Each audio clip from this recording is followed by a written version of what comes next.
Welcome in, everyone. I'm Chaotic Vito. I'll be your Dungeon Master for this session of Turn of Fortune's Will, a Plancescape adventure. Let's get to say hi to our players. First, to my right, your left, we have J.R. Liggins, who is not with us tonight. He's going to be playing, his player tonight is I.S. Rolk, and I'll be dealing with that tonight. Then we got Dubstepper. Hey, my guy, welcome in. Welcome. Glad to be here. Who you playing tonight? I will be continuing the path of Genyaris. This twisted, turn of events, I suppose. Nice. All right, jumping down in the rows. Nameless Orange, hello, and who you playing?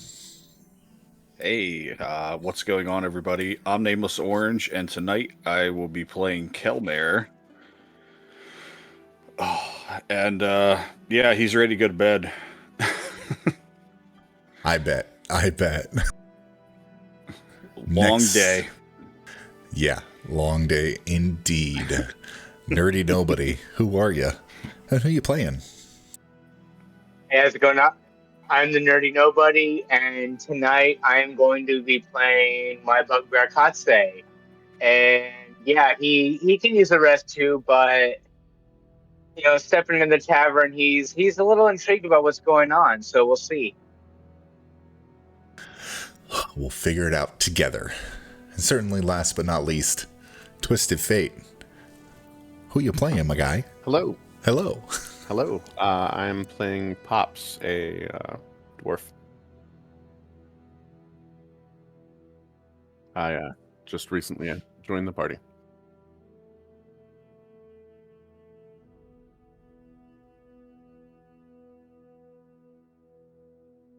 Definitely.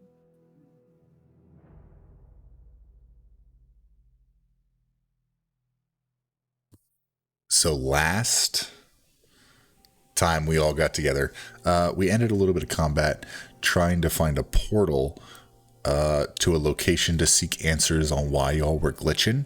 The portal area was in like a warehouse, and it turned out to be a little bit of a trap because it belonged to a faction who kind of ambushed you. You found out that the faction were the Hands of Havoc, some Firestarter people, and you fought a crazy Darkweaver, and it was nuts. Combat was crazy. Y'all went down, came back up. Y'all defeated it, which was insane after some struggles. But y'all found the portal with Parisa, and you ended up coming out not exactly where you expected, but to a location in the Hive Ward called the Bottle and Jug. And Parisa told y'all that this was one of her kind of favorite haunts sometimes when it comes to like gambling and getting some drinks and talking to some under people. So we left y'all standing in front of the owner, Beatrice, at the bar, telling y'all you can get rooms for the night, or there's some stuff going on with some betting and some possible other things, that's where we jump in to tonight's session of Turn of Fortune's Wheel. So, as y'all are standing inside the bottle and jug, you hear ruckus murmurs, coughing, muted conversations peeking from around different areas in the establishment. Smell of like pipe tobacco and other things kind of waft through the air. It looks relatively clean, but the atmosphere is like kind of seedy. As you guys are walking in there talking to Beatrice, some of the denizens are kind of looking over at you a little bit. You see a guy off in the corner kind of stare a little bit with, he has like a face tattoo on him, and he's kind of like looks at you, then looks away, and another little dwarven individual kind of turns away when multiple people, like along with Parisa, walk in, and he like takes his mug and like turns away and keeps pounding it. People are kind of keeping an eye on you, but not really trying to pay much attention, as they got their own stuff going on. So, what would y'all like to do?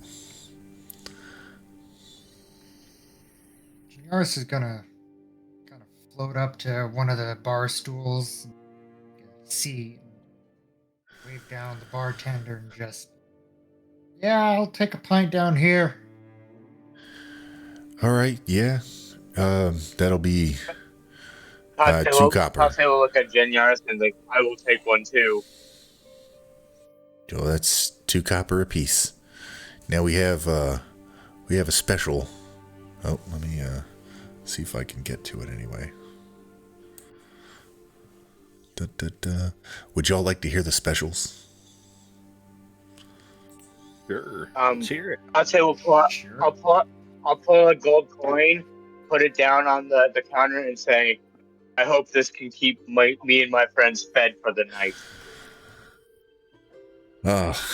I'm sure it will for at least a little while. I wouldn't be flashing around that kind of money around here, but let me tell you something. And she kind of leans down at you across the table and says, if you do have coin to burn, there's we have some ways for you to gain a little bit of coin, if you're interested, in like a hushed voice. And she kind of steps away and she says, well, we have Anam's blood, which was barreled in Ysgard. This crimson mead right here, it swirls with scenes of battle if you look real close. A war cry bellows whenever you take it. You'll see. It's really good. We have the 8 squared. It's kind of like a small batch amber hooch. It comes from this rectangular bottle over here.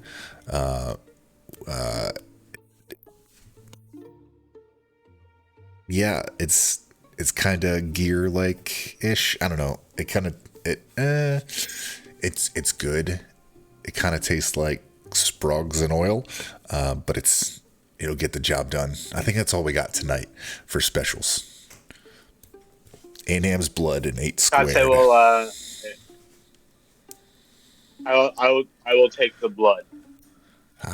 Good choice.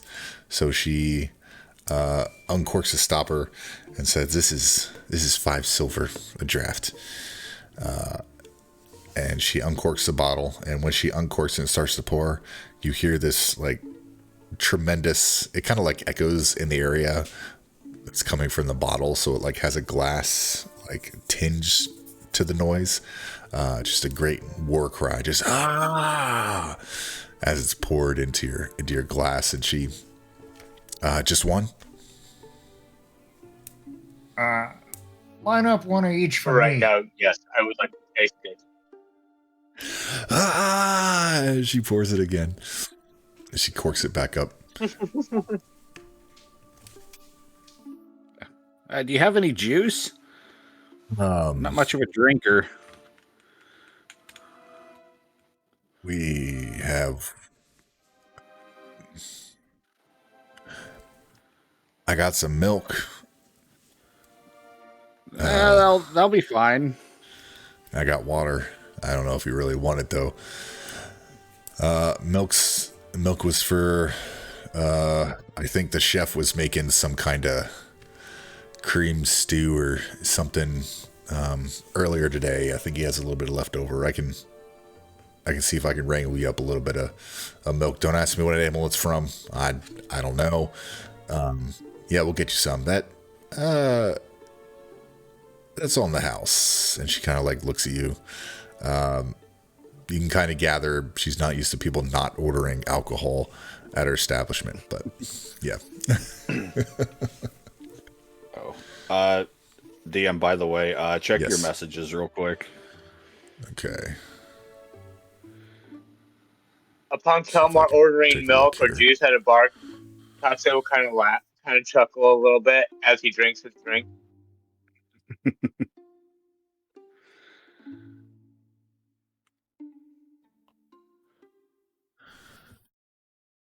Okay. Yeah, yep, I got you.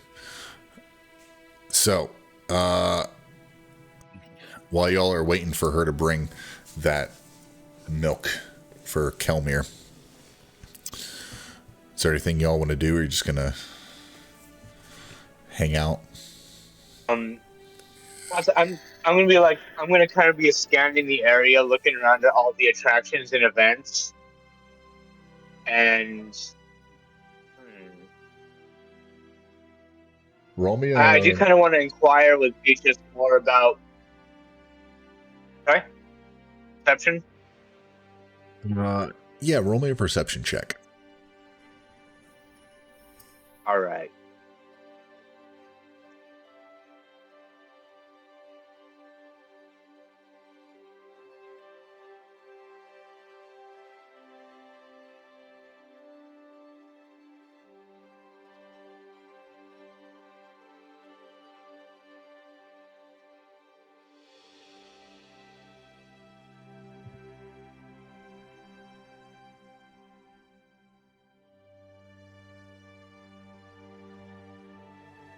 While he's doing It's that, gonna be a 9.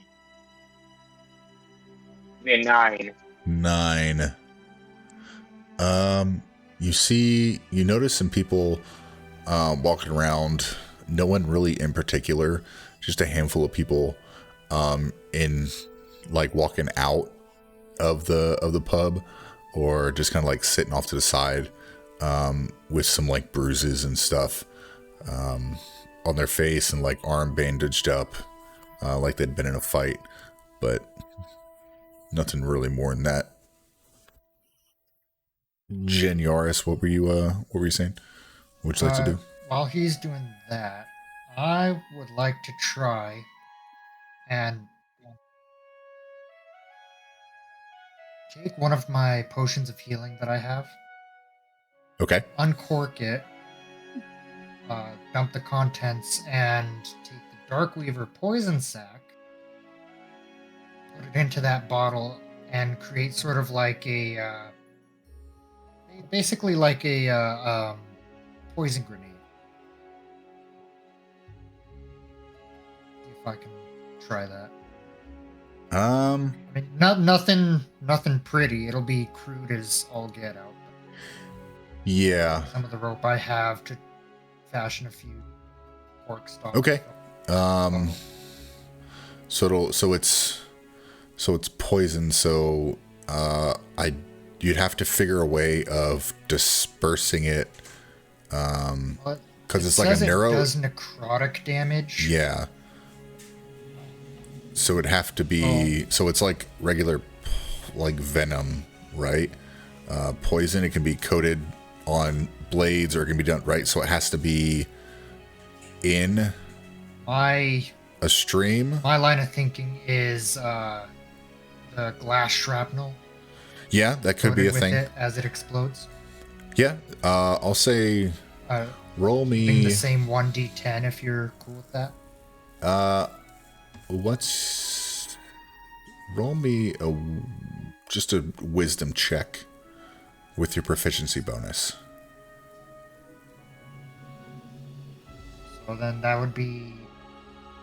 So I have +3 to wisdom and a +2 proficiency, +5 total. Yeah. So that would be 12. Okay. I'll say that you're getting the makings of the start of the thought process to make it work. Putting that fuse in there and putting it in the bottle is starting to run your cogs toward it, but you're still kind of missing just a little bit to make it fully functional. So you're almost there, which is good. On the right track. Yeah, you're on the right track to making it work. Neat. What'd you do with the potion or of healing? I just In your drink dumped it out. or out? No, I just dumped it out Oh. on the counter. Is anyone doing anything with that? I'll clean it up with prestidigitation Jeez. before. And that's gone. Neat. People are watching you kind of. They're starting to side eye a little bit. You're dumping out potions and friends clean it up and good to go. But put that in your notes as half concocted or something like that, so that we can come back to it at and try to finish it up. Nice. Ate kind of notices Dinyaris pouring the potion out, but he catches it like as the last few drops are pouring out. I look at him and you could have asked for a glass, Do you lick the last couple drops? Like,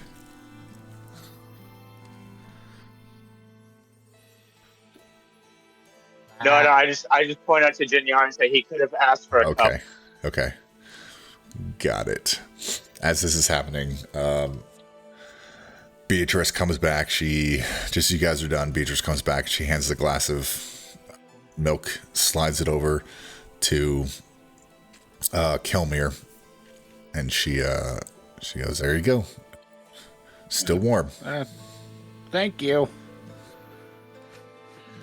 I'm going to ask Beatrice, as she's handing him the milk, is like, what is there fun to do around here?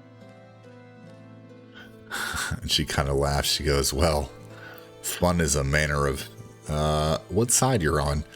And she kind of leans over at you guys and says, "You may have noticed," and she points out a few patrons that are kind of brushed up and injured a little bit. It says,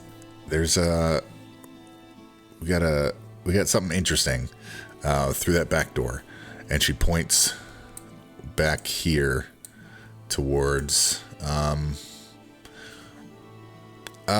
it looks like the way it would sit, it's another room for y'all. And she says, "Just go through there. It'll be fun either way."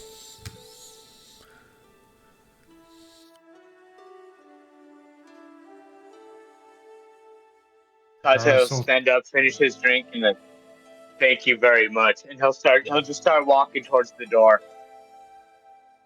Well, Okay. I'm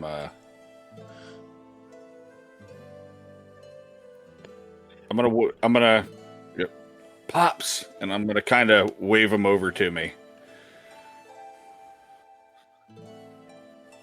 I'll walk over.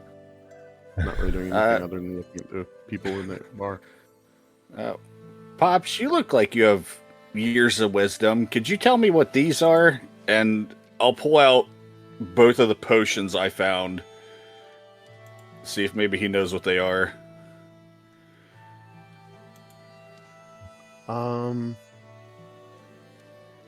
Would I know anything about them? Roll me an Arcana check.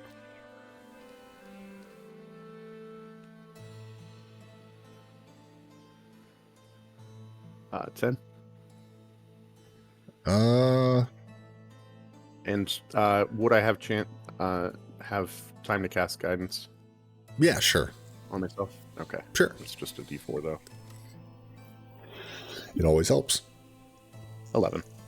Okay. One of them, you see like a perceptible or imperceptible, I guess, shift and shimmer of you hold it up and you look at it and it seems to vanish and come back in like a split second. And you're like, oh, that looks relatively similar to like an invisibility potion.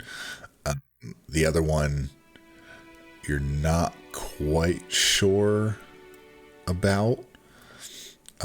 It's slightly different from anything you've really seen, but then again, a lot of potions, depending on the maker, the manufacturer, the ingredients used, could still do the same things. However, this one is slightly different to something you would recognize, I guess. Okay. I'll hand them both back to him. First the one potion. And I'll hold on to the other one. Do you mind if I take another look at this when we get out to the rooms? Oh, sure. Okay. I'd like to call Beatrice over and ask about rooms. Beatrice comes over, and she says, well, we do have some rooms for rent. They're upstairs. They're 1 silver a night. They're not super pretty. It's usually just drunks. Yeah, but they're beds for the night, if you are willing. How many per room? They're kind of bay style, so you kind of pay for a bed. There's about 10 beds, and I think there's about 6 vacancies right now. So you find a spot, and you sleep. I'll go ahead and slap down the money for that then. Okay. Perfect. Failed to remove coins. Why? You may have to do some exchanging. Ugh. Yeah. Okay. Jumping back to Katse, if anyone else followed Katse. So, Go Janiaris ahead. will slam one of his pints of alcohol, he'll slam the crimson one, the Warcry one, Yeah. grab the other one with his hand, and he'll follow Katse into the back room. Nice. All right. Parisa kind of goes and sits off a little bit. Ias says, I will come with you, but I am in need of rest. Don't do anything foolish. And he follows you guys. Kelmer, are you heading out there with everyone? Yeah, I'll follow him out. Okay. Nice. Can I cast Bless? Sure. How many people are coming with? The whole I party? think it's the whole group. Yeah, the whole party. I'll say that IS may not be taking part in certain things, so you can leave them out if you need to. Okay. Well, then I'll hold off on Bless for now. Okay. Cool. All right, as you guys enter this secondary area room, you see that it looks like toilets, and there's a few people milling around. You can hear like essentially like a planar flush coming from a couple of the stalls as people leave. But you do see in the back northeast or northwest corner, there is standing like a large fiendish creature just kind of standing in front of this door over here, and I think this is is this? Oh, no. Z. Yeah, makes him real big. Okay, yep. And he's kind of standing there with his arms crossed in front of that door over there, and he looks at you guys as y'all come in, and he says, y'all here to use the restroom? You want to fight?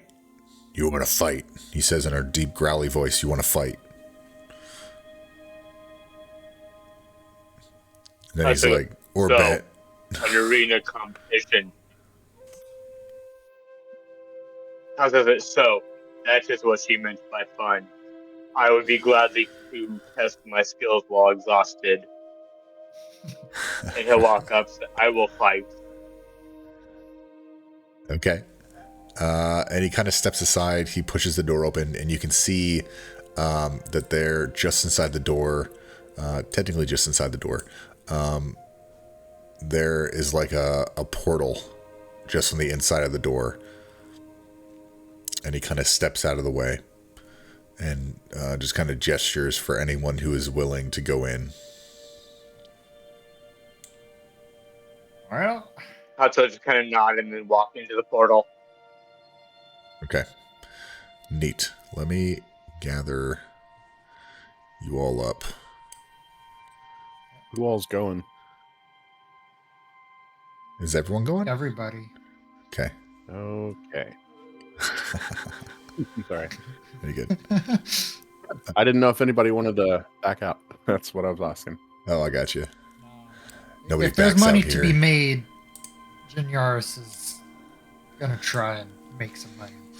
Let me see if I can change the music up just a little bit.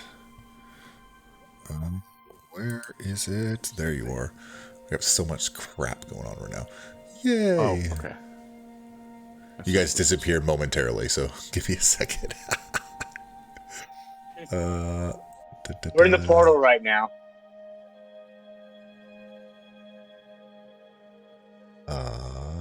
What's that? Oh. This is what a loading screen feels like. What's a loading screen? No idea. Wonder. Social. We all just have moments where some non-corporeal voice just telepathically speaks to us.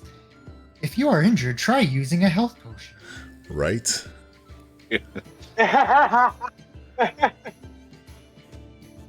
Who said that?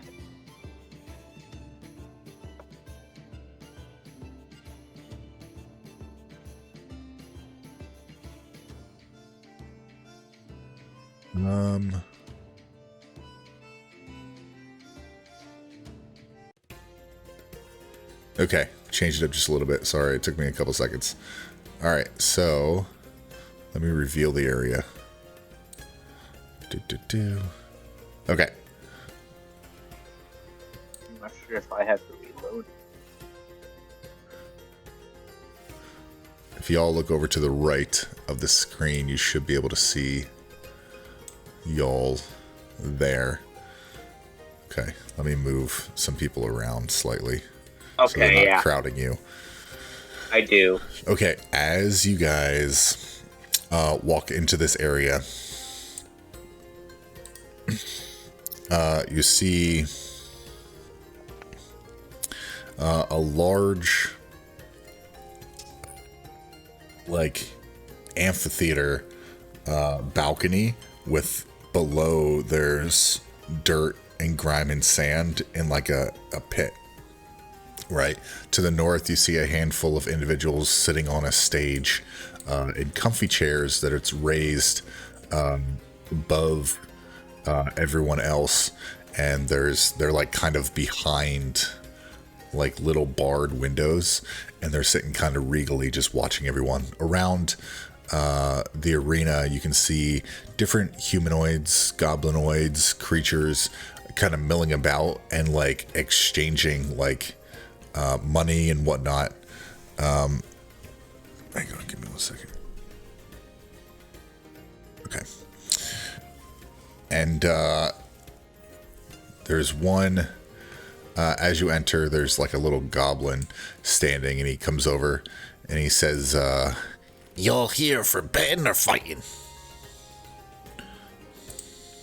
Betting. Definitely I betting. would like to fight. Okay. I'm gonna put a bet down.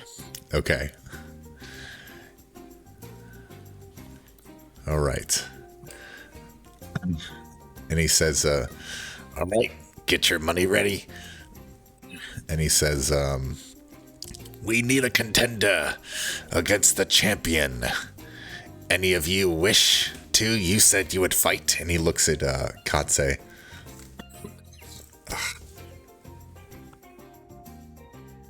I do not know if I am up to fighting a champion, but I will not back down from a challenge. Bring it on. All right. Get down to the pit. But before he what's your goes name? down, I am Katse. All right, Katse. I'll introduce you. Where you from? I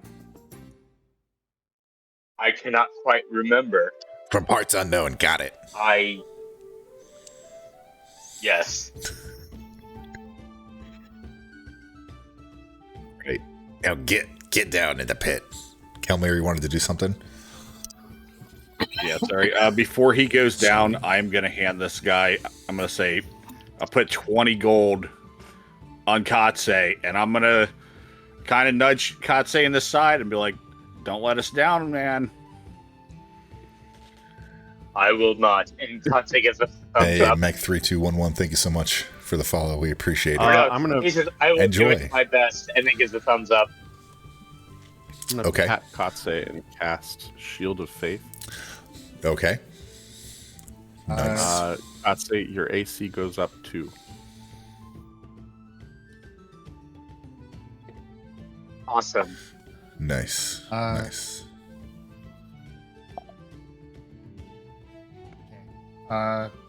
Before Katse goes down, I'm also going to cast, if he's willing, Bark Skin. Bark skin. His AC cannot become lower than 16. Nice. Nice. That's going to be fun.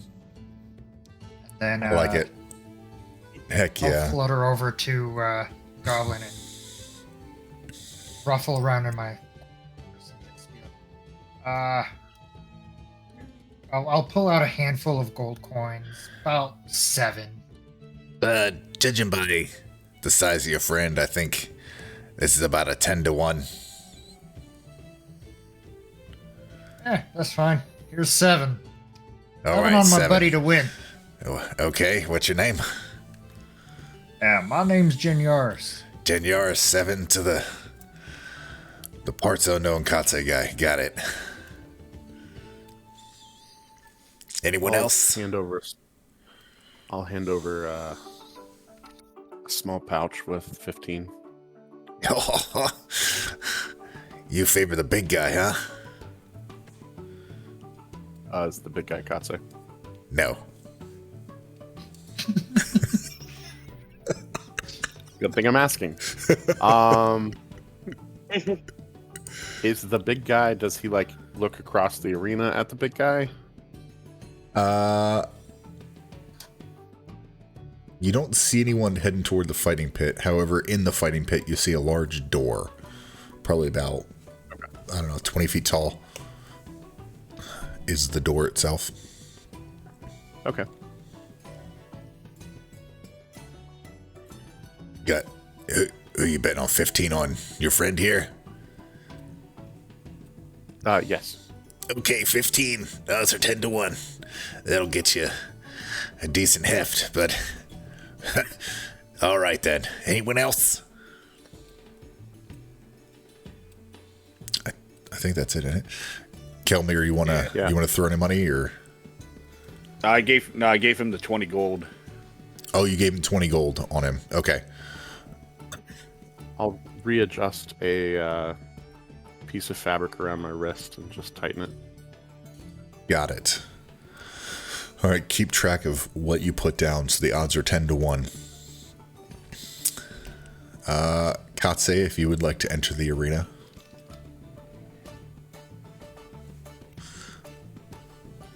All right, and let me change the music again. Good enough.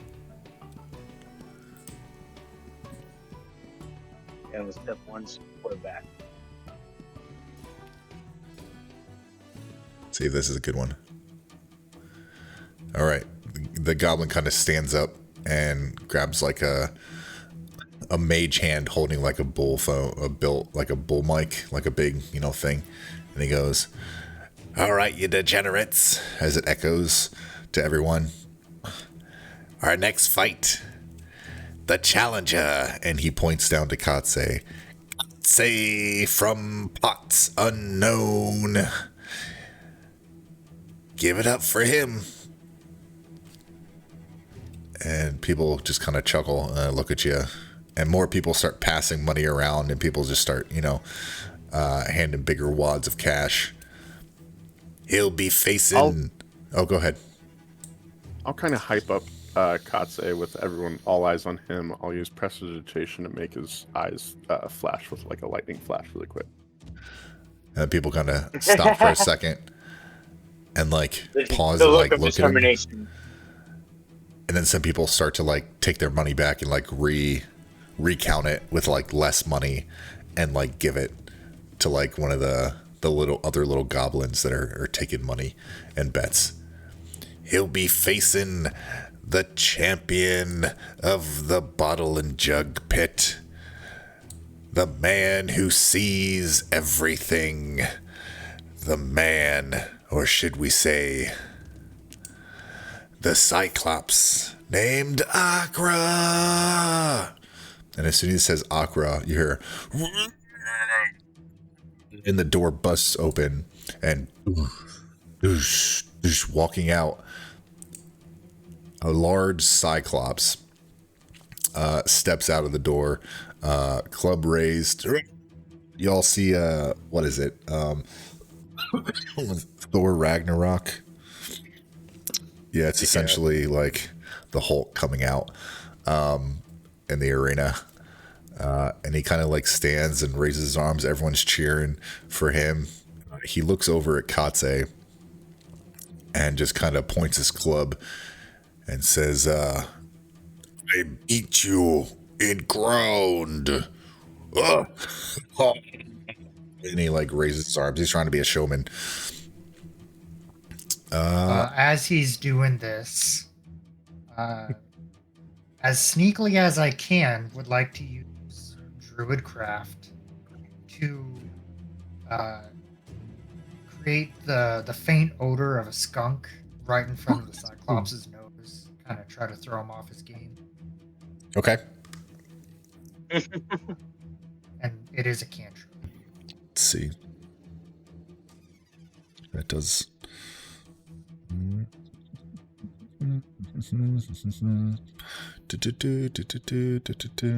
Okay, okay.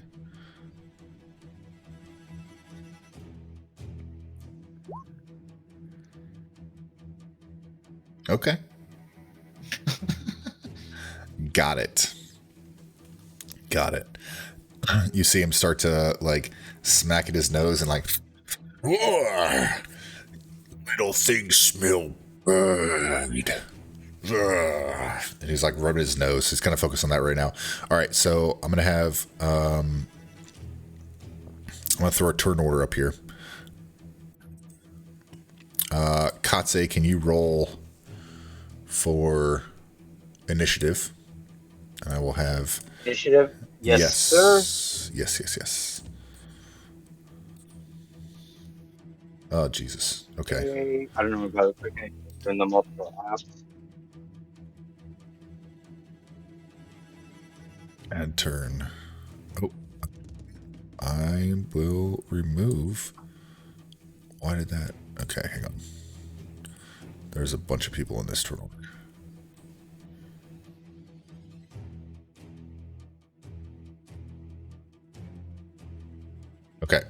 Katse, what did you roll? Give me 1 second. It's rolling right now. No, you're good. It's my app's been really stupid.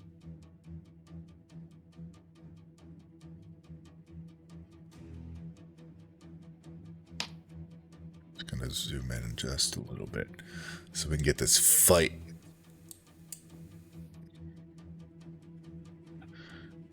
He rolled Oh, pretty well. that's a big 4.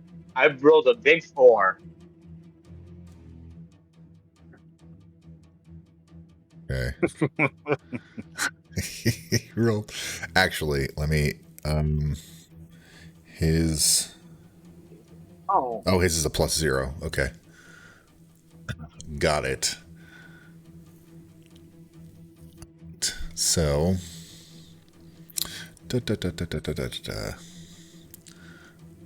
Let's increase. There we go.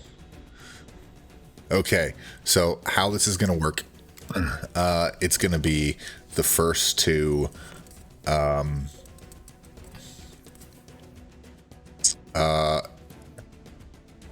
3 hits, 3 positive hits, because it'll go back and forth. Does that make sense? That sounds good. Okay. Yeah. Okay.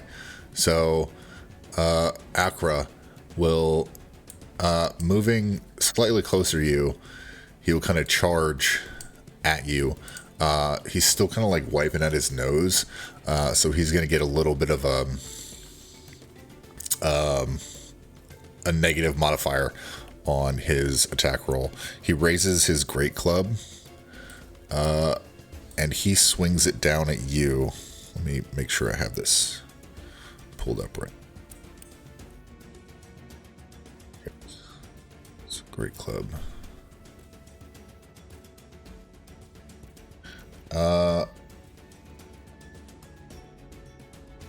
Okay, so an 11. Does that hit? Yes. Nope. Okay, so he swings that first swing at you, and he's used to creatures that like dodge and duck and like parry and all this stuff. You just kind of hold your ground for a second, and he misjudges you not moving very much, and he swings, but he swings the club back around in a circle at you for another great club swing for a master penalty 24 to hit. Yes, that definitely does. Okay, and you take 20 bludgeoning damage with that. Oof. Yes. Can I subtle cast silvery barbs? Sure. Because I don't want to get caught interfering. Sure. No. Can you post that in the chat there? Hey, thank you so much, Apex Rogue 01 for following. I appreciate you. Enjoy the combat. Yes. We're having a lot of fun. What are you requesting? Can you share that? I'm trying to get into your character sheet here. It's just taking a little long. Can you share it to the Roll20 chat just so I can take a look? Trying to. Yep, no, you're good. They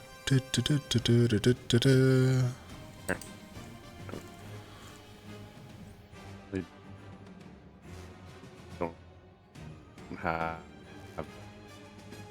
the mod equipped. No, you're good.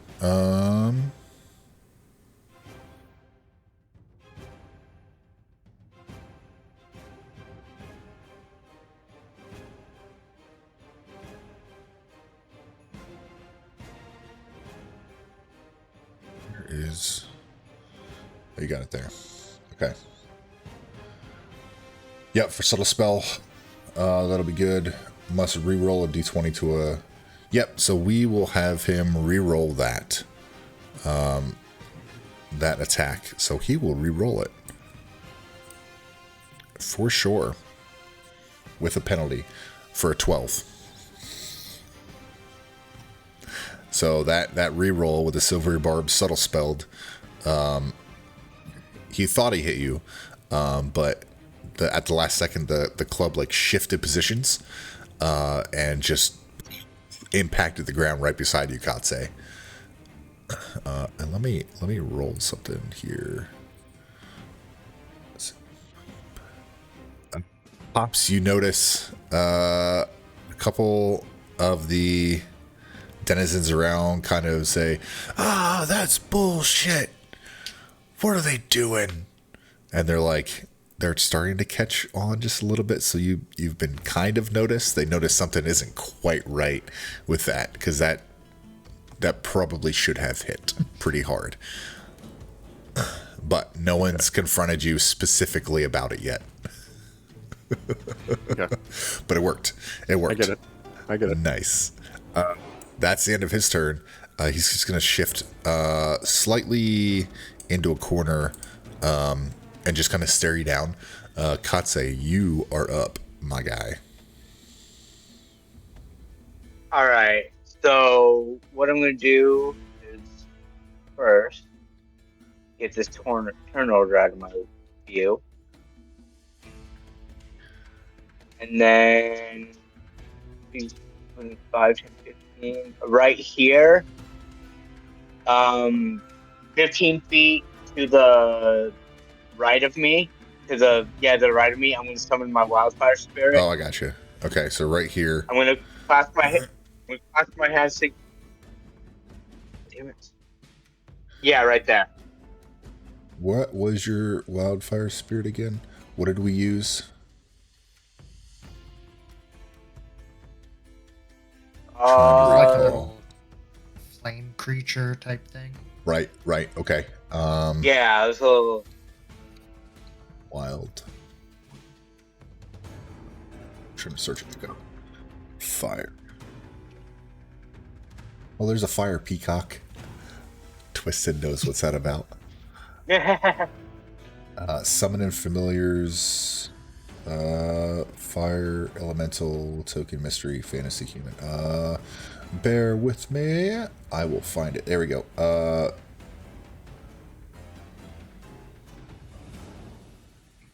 I'm finding it. I'm looking. It's happening. I swear. It's happening. Objects.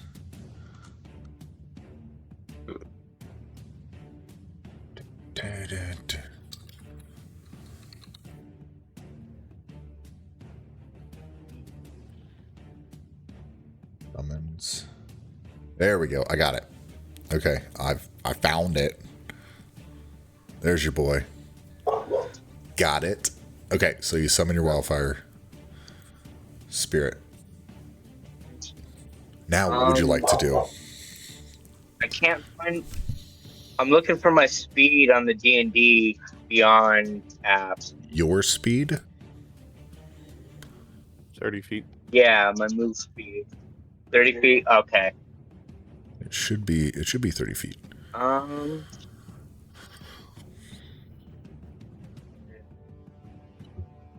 So... Yeah, 30 feet.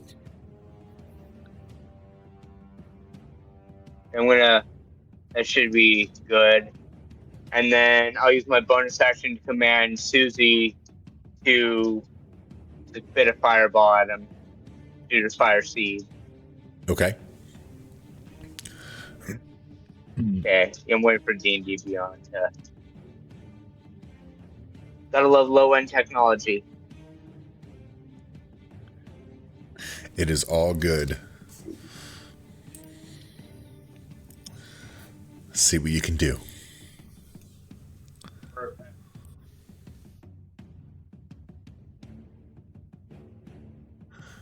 Bum, bum, bum, bum. Bum, bum, bum, bum, bum.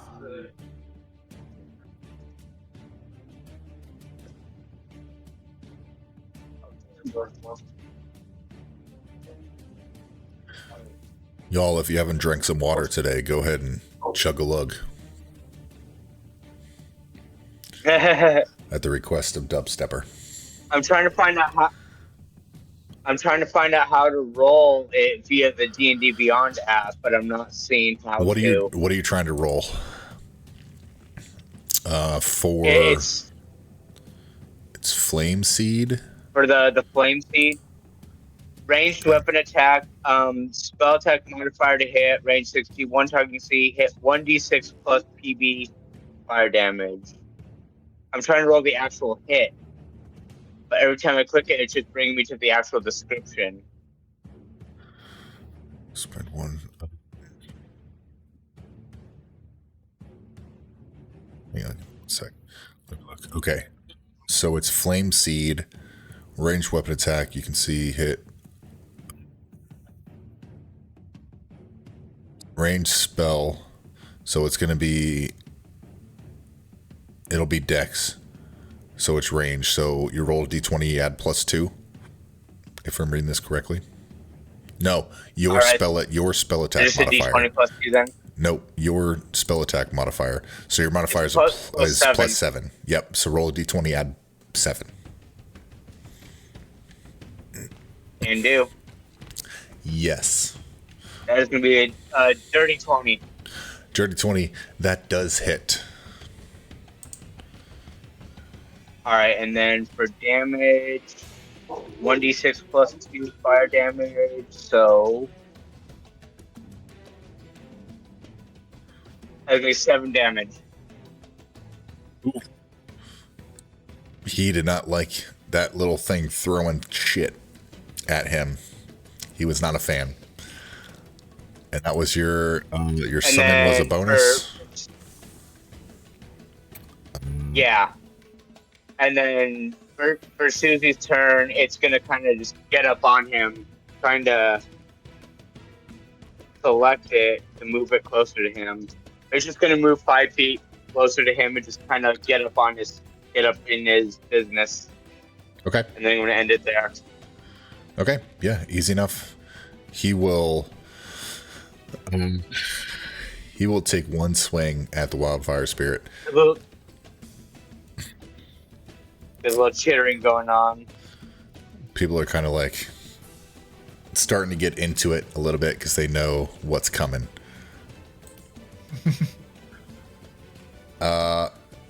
For a 12 to hit your wildfire spirit. Miss. I believe that's a miss. Okay. He will run by it and like run next to it and just kind of ignore it, kind of pissed that he didn't hit it. And he will swing his great club at you, Katse, for a 10. I don't miss. Okay. Yep. So he is going to start to corner you. He's looking around on the ground for little rocks, and there are a few that are just kind of hanging out around, not super big, not super small, but they could do some damage. But that's where he's going to end his turn. It is now your turn. All right, and then I am gonna pull up my scimitar and make a swing. Okay. For a 23. That hits. And then it's going to do 4 damage. Okay, easy and then enough. For my bonus action, Susie is going to... That's 2 hits on him, right? You've only hit him once. Oh, so Susie's doesn't count? Susie is a separate entity. Okay. Unfortunately. Well, but it looks like 2 to you. Susie's still going to spit a fireball at him. Okay. I mean, you can still whittle him down in some damage and try to kill him. For a 12. For a 12 to hit, that misses. He knows what's going Yeah. on. All He right. moved slightly away, and the fire seed kind of spurts by. You hear some cheer. Yeah! Cheering for Akira. All right. Inside.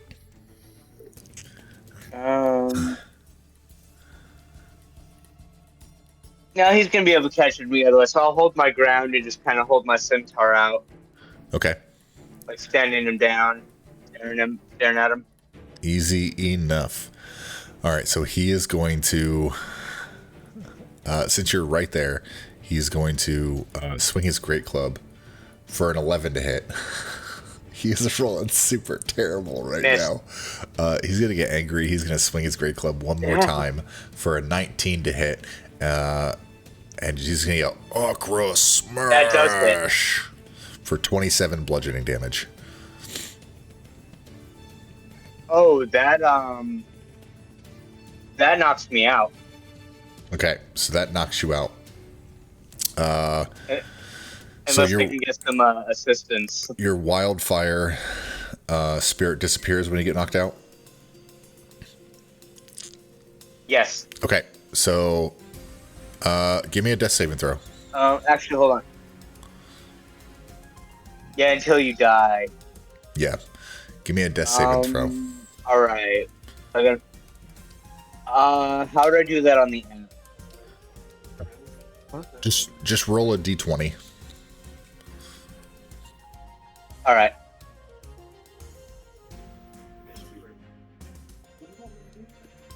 Just take it with you when you walk past the 12. room.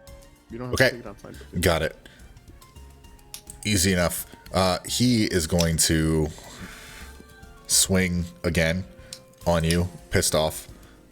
An advantage because of your prone.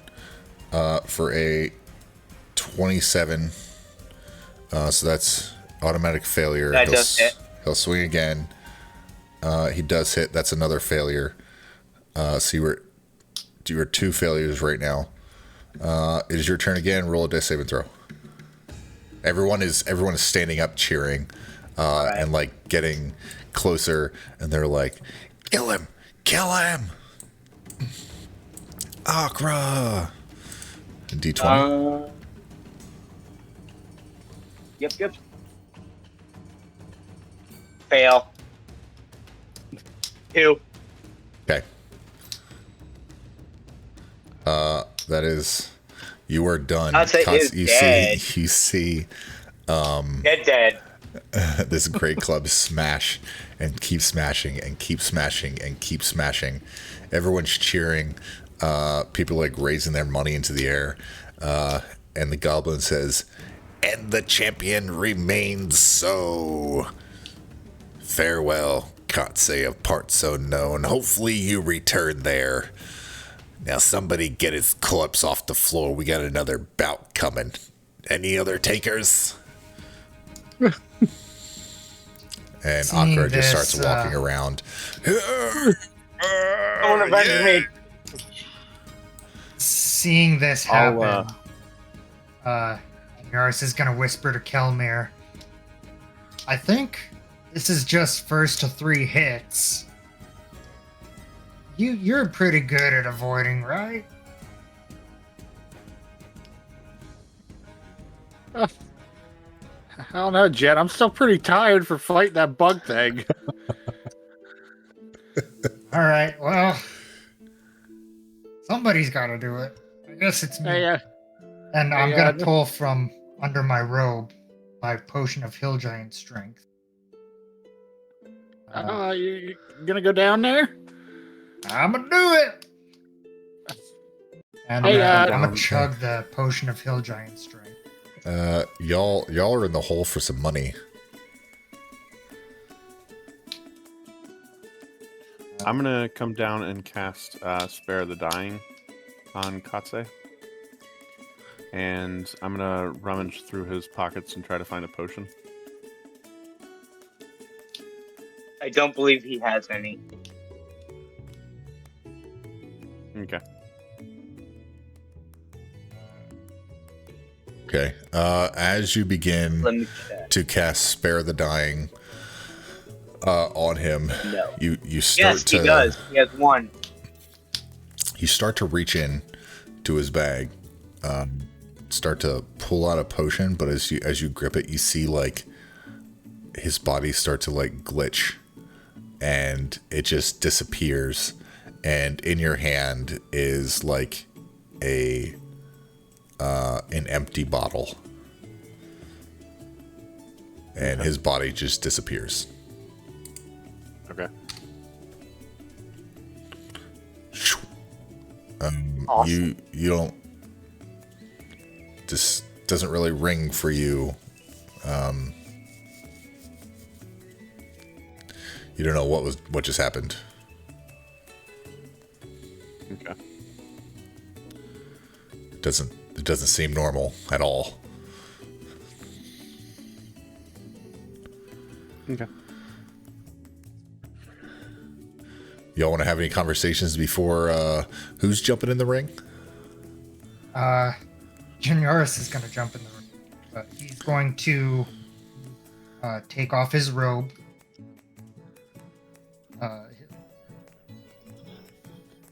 His robe of useful items, and hand it to Kelmer, and be not knowing how this whole glitch thing works. Be like, if something happens, this might prove useful, and pass it to him. Okay. I got you, buddy. I'm gonna take my scimitar, pass it to Pops, and draw my quarterstaff instead, and be like, "Here, Pops, I trust you with this." And I'll hold it in both my hands, palms up, and continue to hold it for the duration of the fight. well, being the size that I am, it's not much bigger than one of those like cocktail skewers. Fair enough. So, Yeah. I'll walk over to the goblin. Yeah, you want who, to fight? Took the bet. I'll tell him, yeah, I'm fighting, and I'm betting on myself. And I'm gonna put 40 in this time. 40 on yourself, huh? 40 on myself. As Is that gold? 40 gold. Does this look like silver as I open up the coin purse? And he kind of looks over at his buddy. It does not. And he takes the bag. What's your name there, floaty guy? For this purposes, you can call me Yaris. Yaris, where you from, Yaris? I'm from Silver Forest out there in Beyonderlands. Yeah, Silver Forest, got it. If you could not, like, put flowers and shit all over our floor, that'd be great. I suppose for the purposes of the fight, I could be walking instead. And I'll I don't care what you do, but beautification isn't really a thing we do here. The blood is how we, it holds the ambience. We have to have some kind of theatrical presence, and flowers just don't do it.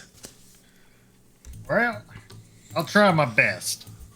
And I'll purposefully fly over the stadium to the stairs, letting the fairy dust fly off my wings into the arena, sprouting flowers in an act of defiance. Okay. And I'll just walk down the steps and be Got on it. my feet for this. Is anyone else putting any money down? On When the he big guy or handed the me little guy? sword, Go ahead. when he handed me the sword, I'll go ahead and cast Shield of Faith on him too. Okay. So your AC's 2 points higher. Got it. Oh, screw it. I'll put another 20 on Jen. Okay. The odds are still 10-1. I'll go ahead and walk up and I'll throw Actually- another 15 down. Let me look at this. Nope. Okay. Yeah, the odds are staying the same. For anything else, but before big guy comes out, I'm gonna cast healing word on myself. Okay. Yeah, easy enough. Nice.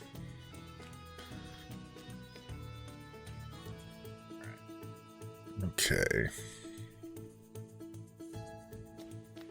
So the Gabo with the mage hand megaphone yells out, Yaris from Silver Forest beyond somewhere, and your buddies cheer, and these guys, a lot of them kind of laugh and chuckle, and they start putting a lot of money down. You're not sure if it's on you or if it's on the big guy. So that is something. And then the Gabo says, and the champion coming back in, Akra, smasher of bugbears. Everyone starts cheering for him, and he goes, "Oh, Akra, smash!"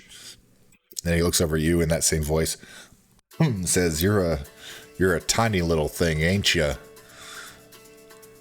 I may be tiny, I may be quick, but I'll also hit you like a truck. I don't know what Tear a his truck head off, is. Jen. And he says, "I'm gonna squish you like a bug." And he puts his fingers together. He like looks at you with like his one eye, and like he makes like the noise like he's squishing. Okay, so go ahead and roll initiative. He will roll again. Okay.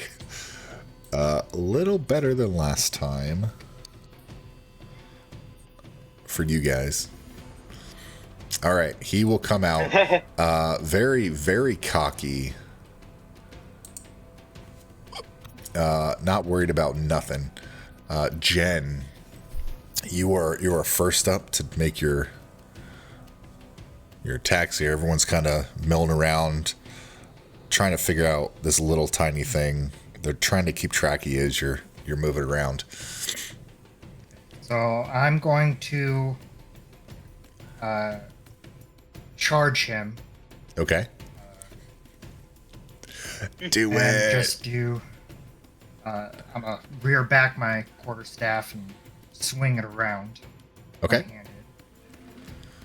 For a 12 to hit. That misses.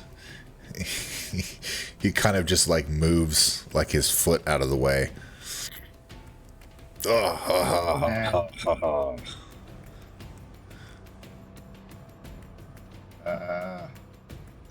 Then I am going to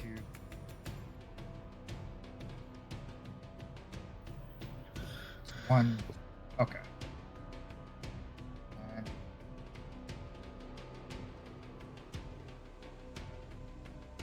okay. And then I'm going to, after that, cast my wild shape into back into the snake. A snake. Okay. Yep. Gotcha. Same constrictor snake. Let me. Large beast. Yep. Let me get you here. Summons familiars. Snake. No, that one does not look good. Elemental. Creatures and monsters. You said like green, right? Yeah. Okay. Yep. And it would It's be a large creature. okay. Yep, there it is. Okay. Let me give you access to move him around.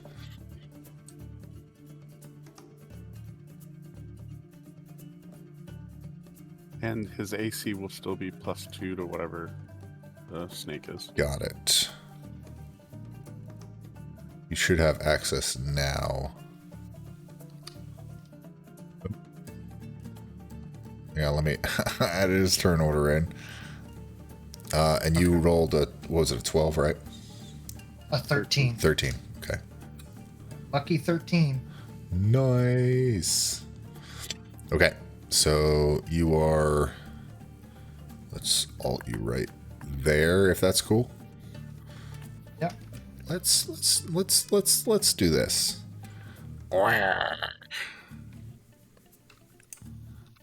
Green circle is AC typically, yes. Yeah, you can do that. That's fine. Either one doesn't matter. Just so so we can that keep I track. can. Yeah, perfect. What is this combat music? This is trash. All right, let's get a good combat. I don't know. It's music kind going. of country-esque, banjo picking.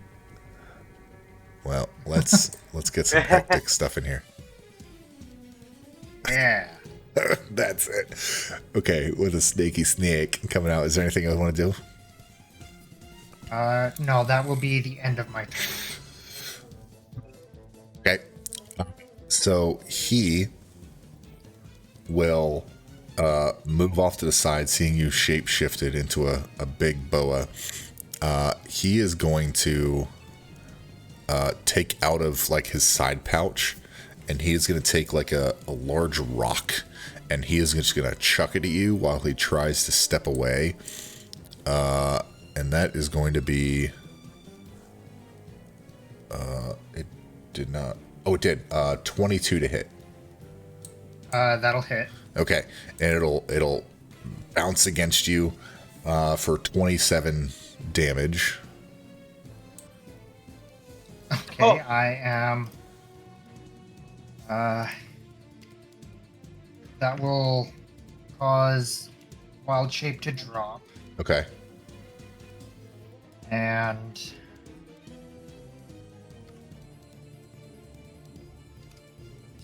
that much on other character. Okay. Yep. Okay, so Okay. you're. Let me put this one. That blue circle is how many times you've been hit. Okay. Okay. He only took that one shot at you. Because that's all he can do. He is touching right there. Yep, so he kind of moves away. And as soon as he chucks it, he steps still within your melee, but seeing you turn back. And he says, not fair. I squish Snake, now squish you. And that's the end of his turn. Oh, hang on. Let me add your turn order back in. Every time. Okay. Now it is your turn, Geniaris. You have been hit once. The snake is gone.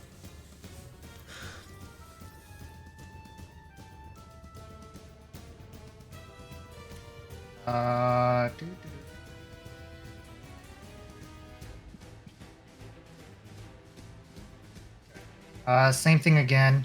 I'm gonna rear back my quarterstaff and Okay. try to hit him. Yeah.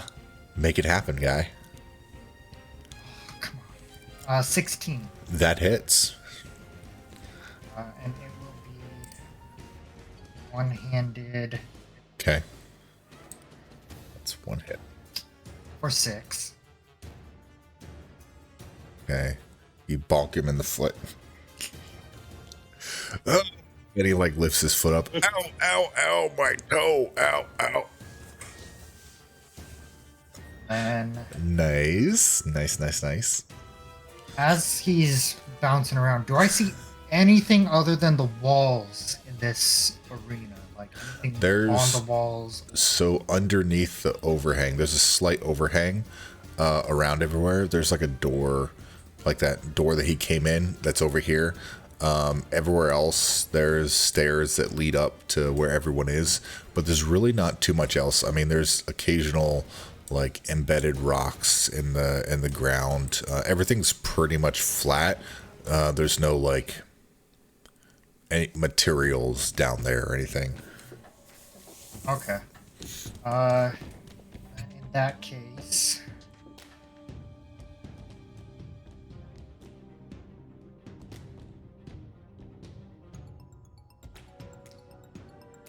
yeah. So then that will. I'll go ahead and wild shape again. Okay, what do you want to wild shape it to? I'm going to. This time it'll be the giant elk that sent you the other day. If I can. Let's see if I have a token for that.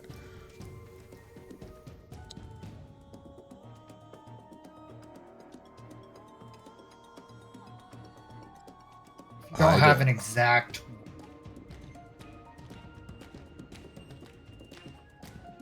I do not have a token for that. I apologize. But I will mark you as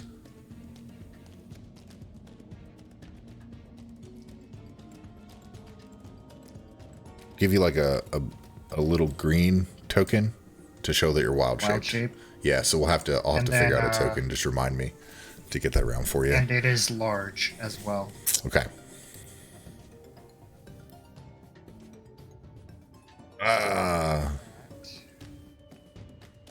Big elk. The elk. Oh, that's crazy. I don't even have like a deer or nothing.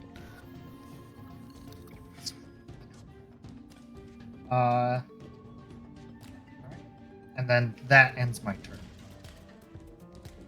Okay. Gotcha.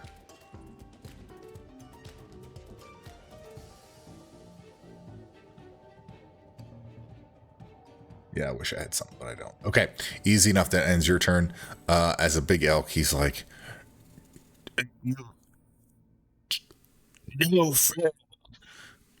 and he takes his great club and he moves slightly and he swings out at your like hindquarters for a 28 to hit. Yeah, that will hit. Oh my god. For 21 damage. Okay.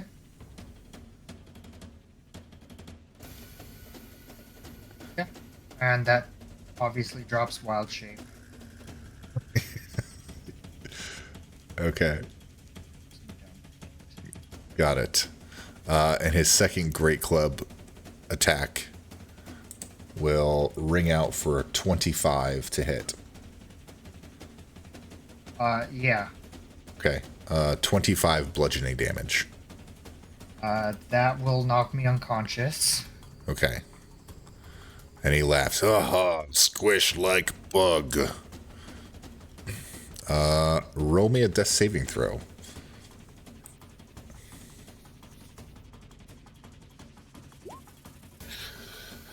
Okay, that is a save. On his turn, he will raise up with his foot.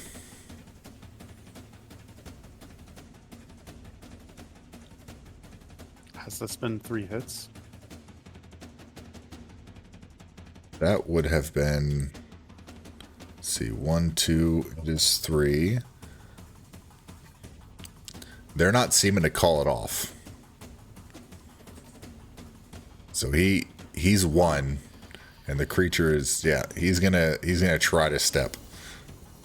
Just stomp on him. Say, squish like bug. So for a to hit a 13 and a 19 with his foots. 13 won't. So okay, so 1 will automatic fail. So you're 1 and 1. Roll another save. Got the winner, Akram. And like he goes to like stomp again. I'm gonna cast command. Okay. The rules being done and the fight being over in my eyes, I'm gonna cast command and tell him to stop. Wisdom saving throw Okay. of 13. 12. And he kind of looks around, and at the same time you do that, The Gabo's like, winner, Akra. And everyone starts cheering. Like, looks up at you as his foot's about to come down on Jen, or on Yoris. And he starts to cheer. And he says, I squish like bug. Who next? And he goes back into his little room. So Jen Yoris is unconscious currently. I'm gonna cast aid at second level. Okay. Choose up to 3 creatures, so I'll choose Jin, Kalmar, and Ias, and they all get 10 health points immediately, and then each turn cycle they'll get another 10. Nice. And it lasts for 8 hours. No, hold on. No.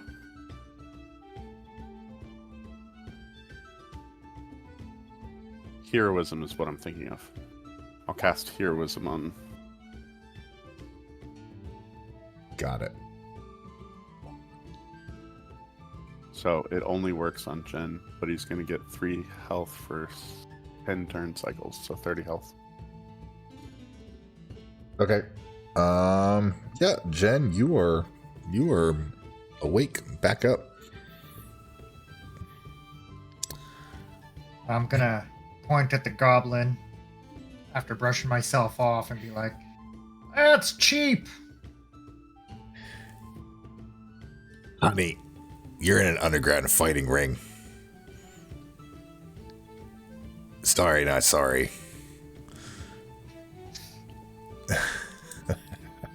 Everyone kind of laughs and collects their winnings, their earnings. And he kind of says, any more takers? We got 1 round left if anyone else wants to get in on it.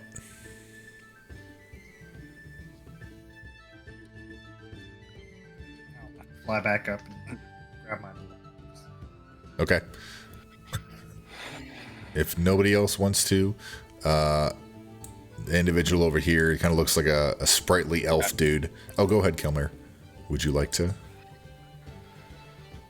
Screw it. Kelmer's gonna jump down. So the rabbit guy. I'll try once more with Shield of Faith. Okay. I'm shout down to Kelmir and toss him my last bottle of potion of hill giant strength. Okay. What does that do? Increases it makes your... your strength to 21 for 1 hour. Yep. Does that increase damage, or does it increase chance to hit as well? Increases chance to hit if Okay, it's cool. strength based. Yep, if it's strength based. Okay. No. Okay.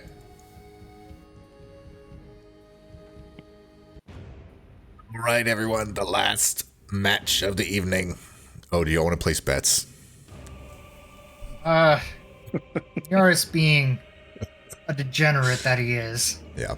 I'll fly back over and be like, "This one's for all the money." And he's gonna What are you putting it rip on? off the pouch, one Okay. of the pouches of his robe of useful things. Okay. And it will turn into a bag of 100 gold pieces. 100 gold. Well Okay. done. Odds are still 10 to 1. He's yeah, he takes the money. I'll bet 75 for this one. Okay. Got it. 75. On the big guy or the rabbit? On the On rabbit. the rabbit, obviously. Okay. Give me 1 second.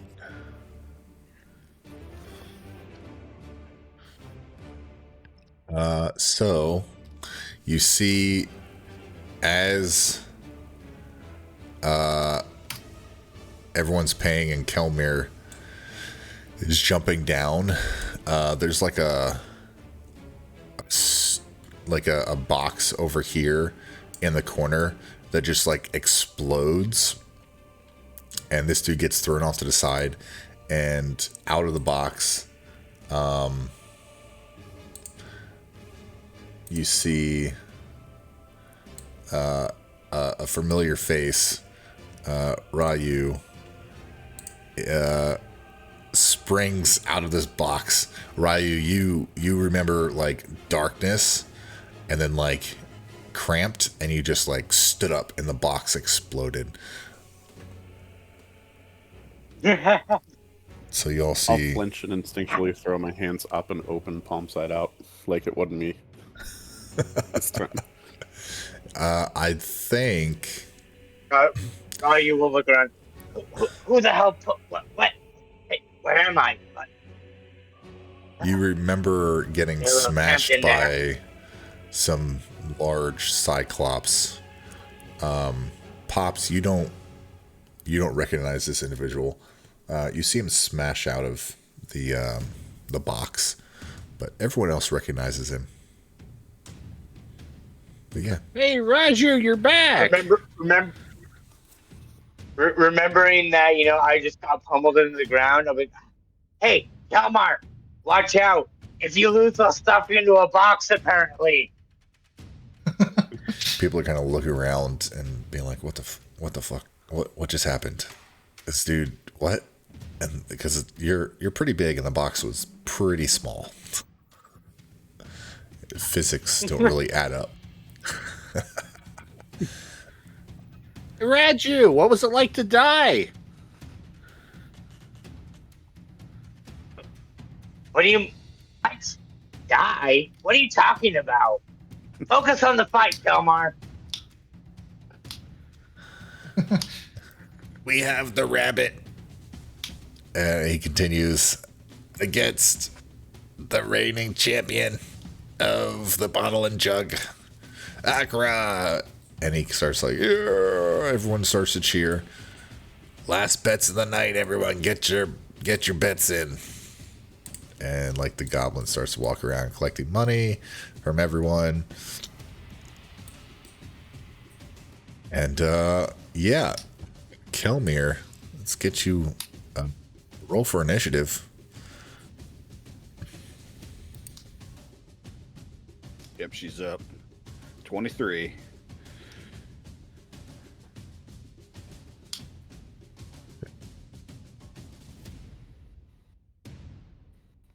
Oh, no. Well, yeah, never mind. Okay. So, top of the round, as a couple times before, reset his counter to 0. All right, Kelmir, you were up first. This Akra has been in a handful of fights, probably some before you guys even showed up. And he is looking a little winded, but not hurt very much. You're up first. I'm going to run up at him. And I am going to try to give him a little poke with my rapier. Okay. Let's see if it does it. Yeah, that'll do. You stick out and you poke him. Oh! Rabbit stew is good. Damage.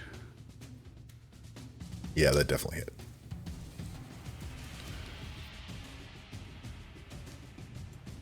For 5 damage. Okay, so 5. Yeah. It's 5. Okay, easy enough. Anything else you like to do? Nope, that's it. Okay, so since you were so close, he's going to try to kick you. Yep. Can I try and subtly cast a command to get him to halt? Do you have subtle spell? No, I don't. Subtle spell? Yeah, using a sorcery point. So it's a you, sorcerer thing. yeah, but you can try to command him Oh, no. and yell halt. That is something you can definitely try. No, I don't want to draw the attention of the crowd. I don't want to make it seem like I'm interfering. Okay. Good thought, though. You could definitely do it if you want. He is going to try to kick at you, to kick you back, for a... What would that be? Plus the modifier, so 15 to hit. That would hit, but I am going to burn a point of lucky. Okay. Wait, 15. Remember your AC's up 2 points, is 16. Oh, yeah, you're right. So that would miss. I did forget about that. Okay. Good- Trying to good kick you shout, away. good shout. He's going to say, crap. And he'll swing his great club out at you. All right. For a 15 to hit. That, Yeah. nope. So he'll just side saddle around you a little bit, and that's the end of his turn. Your turn now. What would you like to do? I'm going to try to give him another pokety poke. Get another poke. Yeah, that'll hit. Oh, man. This is stressful. Oh, wait a minute. Does any of your exhaustion affect what you're doing right now? Oh, fudge. You know what? Let me Let me look. check. Oh yeah, I can believe. I think it does. Yeah, -2 to d20s, -5 to speed, -4 to d20, -6, -8 to d20s. So both of those would be -8. They Well, would. it says to D20 tests.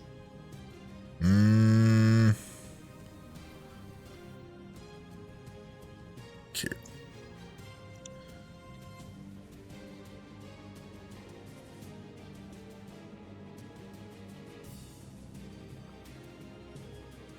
Oh, and my...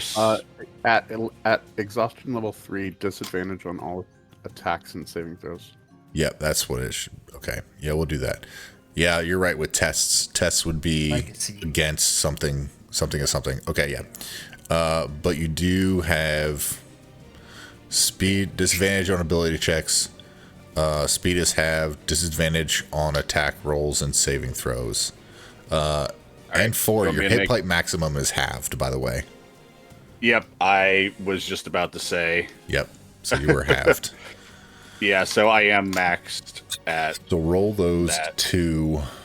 Or roll this one. We let you have the last one. Roll this one at disadvantage. Alright. So just roll again. Yeah. Just roll the hit again. High number. Bet it's going to be high. It's higher. So yeah, 20. 20 still hits. Would I?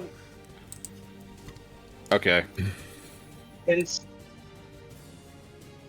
I want to cast Shatter, but since it's a verbal component, would I be able to roll like performance to make it seem like I'm cheering for Kelmar in a like a draconic or foreign language while I'm chanting my spell for Shatter? I don't want to draw attention, but I also want to help him. Roll. Yeah, roll a performance. Let's see what happens. Right. We'll let the dice decide. And then Jen, you're at max health.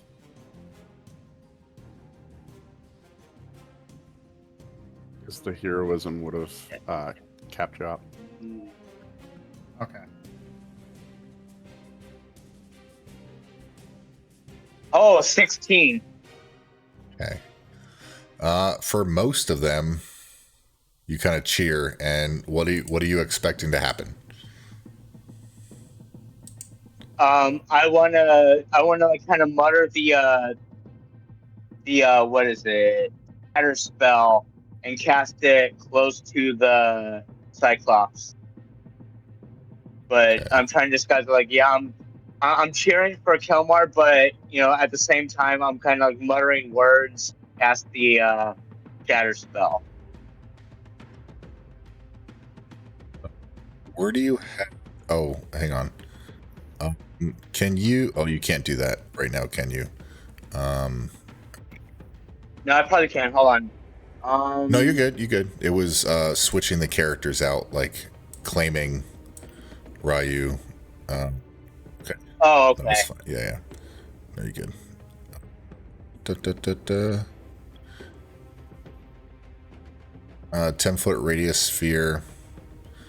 It is a Constitution saving throw. Half as much on, so he will make a con save. He rolled a 15. I'll go ahead and that I believe that does save. It is a con 9. Yeah, he saves. Yep, so he takes half as much So damage. let me go ahead and roll that. Go ahead and roll that damage. Oh, that would have been good. 20, so he takes 10. Okay, so he takes 10. There are a few people who are kind of looking around and look over in your direction when that happens. There's about 3 people who look over in your direction.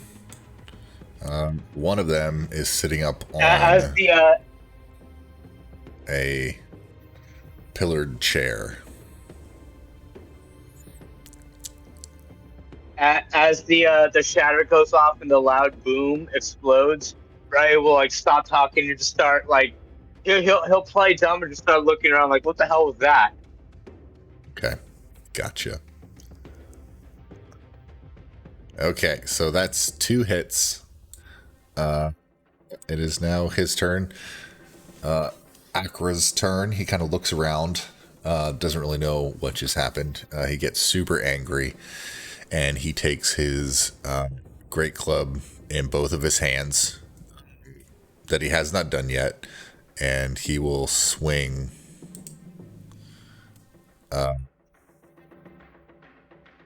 for... Let's see what that... Where are you?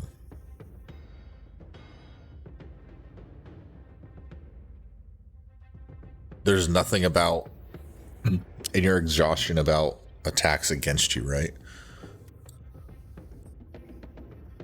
Just making sure I'm hitting. Yeah, I'm just making sure I'm hitting all my... I don't think so. I just want to make sure. Because I have been wrong before. I believe the exhaustion only affects checks you do. Yeah. Disadvantage ability, speed. Okay, yeah, easy enough. So that is a 15 to hit. That will not hit. Okay, and he will wind up again, getting super irritated with 2 hands once again, and smash down. Oh, Jesus. For a natural 20. I'm going to burn my lucky. Okay. And that does what? What does that say? I will... Where'd it go? I will post that. Yeah, let's throw it in the chat. 3 luck points. Wait, why is it? It's trying to get me to post it. I don't want to post it. So it's whenever you make an attack roll, an ability check, or a saving throw, or when an attack roll is made against, my bad. When you spend 1 roll additional d20, and you choose which die to use. You can choose to spend a luck point. Yeah, I'll just read that for everyone. So you can choose to spend luck points after you roll the die, but before the outcome is determined.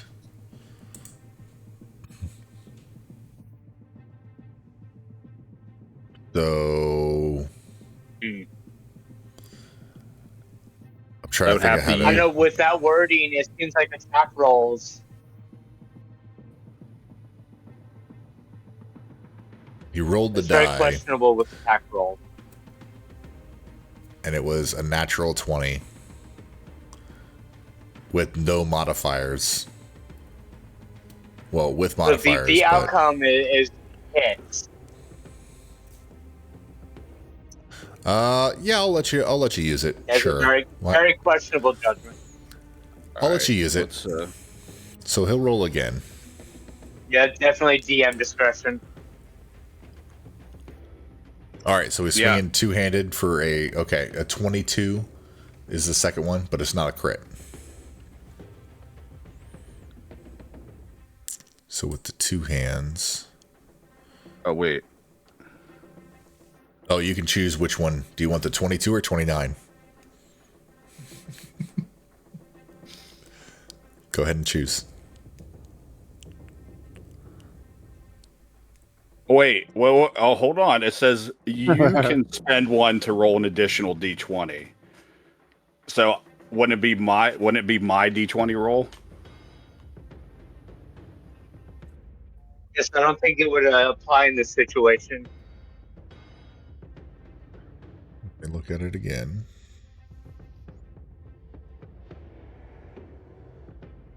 Or I get It doesn't say you roll an additional. It says 1 to roll an spend- additional, and then you'd get to can choose. It says you can spend 1 Oh, to yeah, it roll. says you. If it doesn't say you, then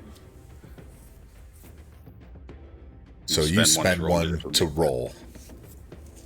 So another one gets rolled.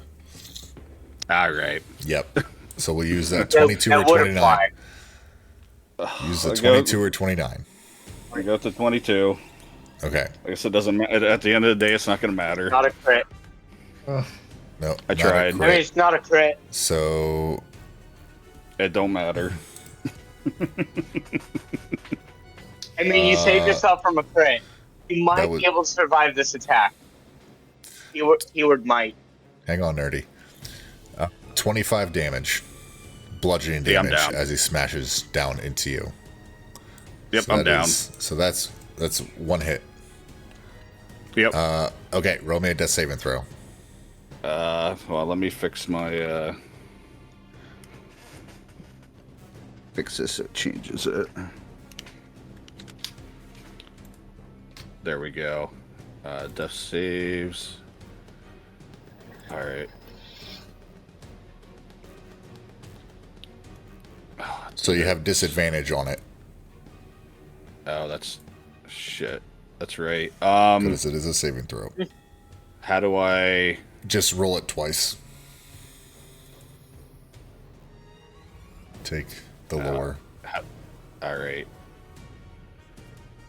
Override...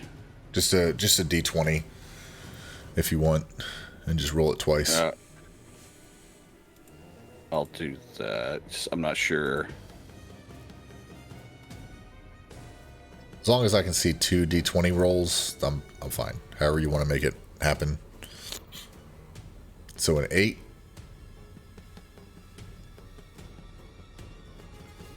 Yeah. 2d20. Okay, so an So 8. it would have been one and then the other. Okay. Got it. I rolled it weird. So he will step around you and he will take 2 swings down at you with his great club. For a 17 and a 22. Quick question. On the... Yes. Were these 2 separate attacks, or... Okay. Is he getting advantage because the prone? Yes. He is. So the first one were 22 advantage and 28 advantage. So they both hit. Can I use a charge of bounce the scales to counteract the advantage?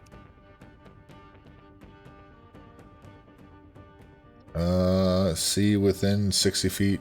Roll a d20 with advantage or disadvantage. You can use reaction to prevent effective. Okay, you can use a feature a number of times equal to your proficiency bonus, and you regain all expense. Okay, yeah. Yeah, sure. On the first or the second one, So those As are he's going to straight hit rolls, again? whatever they were. It would So counteract the. It would counteract one of them.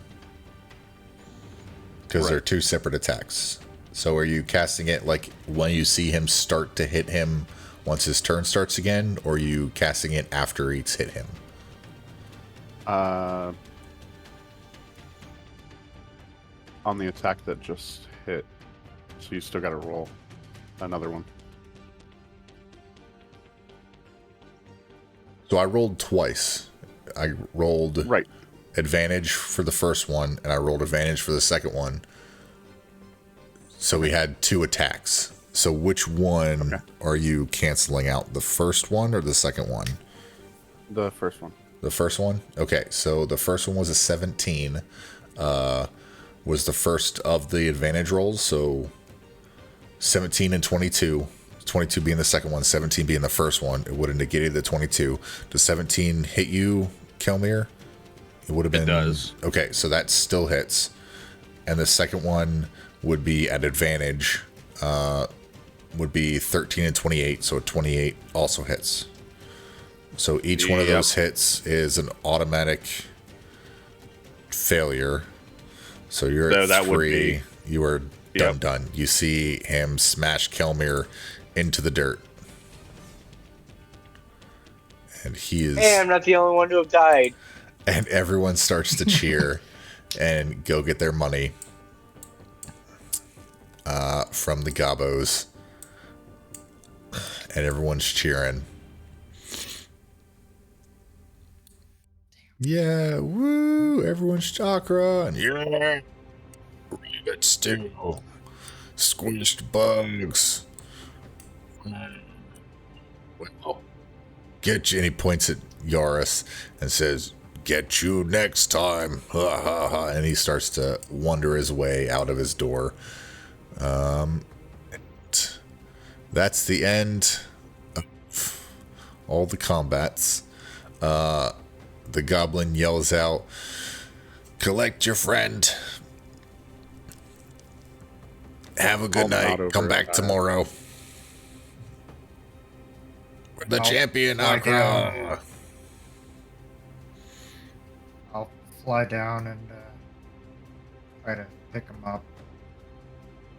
Bring him up to the top. Yeah, I'll jump down to try and help him. Okay.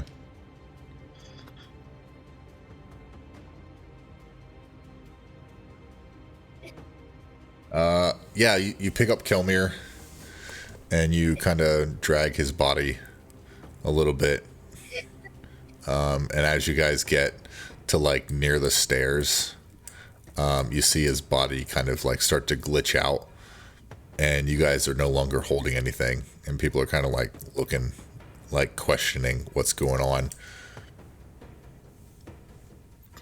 So Kelmir vanishes. Is also like, what? Yep. Jen will kind of mutter to himself. Oh, Go again. I'll look at Jen and be like, I'm not just seeing things, right? That happened. I'll just sort of look at Ryu and shrug. Oh, let me change that music back. Yeah, when Jen shrugs, I'll shrug back like, oh wow, let's not think about it, and just proceed up the stairs. I'll fly back over next to Pops. Okay. As y'all are starting to move and everyone's kind of leaving out, the goblin who is collecting all the money, he walks up to like one of the windows next to the guys that are watching and like judging and like everything, right? The higher ups or whatever, they kind of like, oh shit, he was stretching a little bit. They kind of huddle around a window, and the gobbo has like a big box that he's like putting money in. He's about to pass it through the window, but the lid opens up and some coins spill out, and you see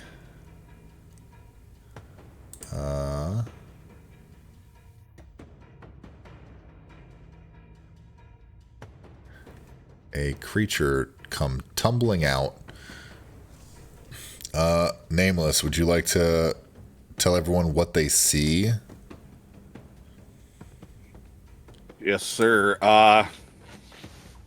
You're gonna see a cloaked, mostly cloaked figure, but underneath, you'll see his hand sticking out and his face, and he'll have.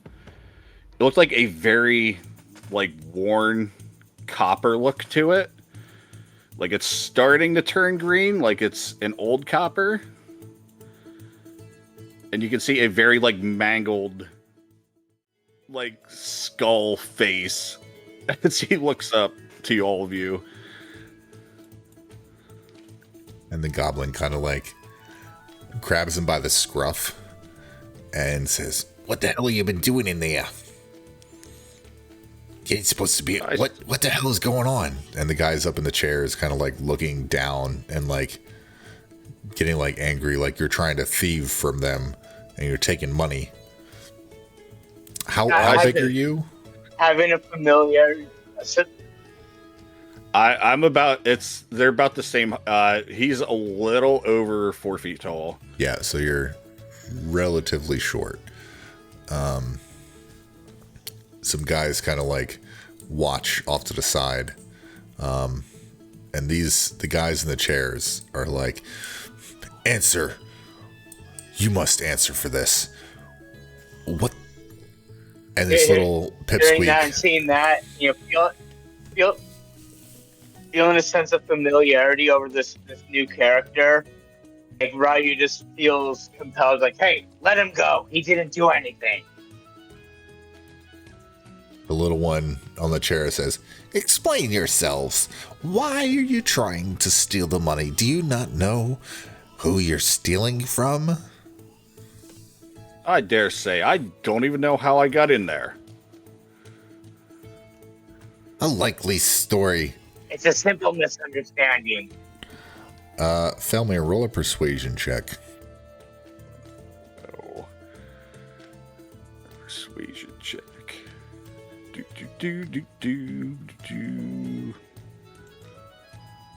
Oh, come on, game. There it goes. There she blows. 12. They all said, "Empty your pockets. How did you even get in there?" We're just curious to know, honestly. I'm just as confused as all of you. That doesn't make any sense. You better start explaining. Well, look, all I know is 1 minute I was in the ring and now I'm up here. You don't look like anyone who was fighting tonight. How about this? You count your earnings, and if you're short, then we'll pay the difference. If not, you leave us the hell alone. You do realize you're in our establishment, do you not? Do I have... I'm just saying, it's a simple misunderstanding. We mean you no harm. We just wanted to have some fun fighting. Now, but your friend here didn't fight at all. He just in our bag of money, our box of money. Well, see here, you can check my pockets. I have no money on me. You said you were in the fight. I don't get, why would you lie? You remember your earnings versus what he has.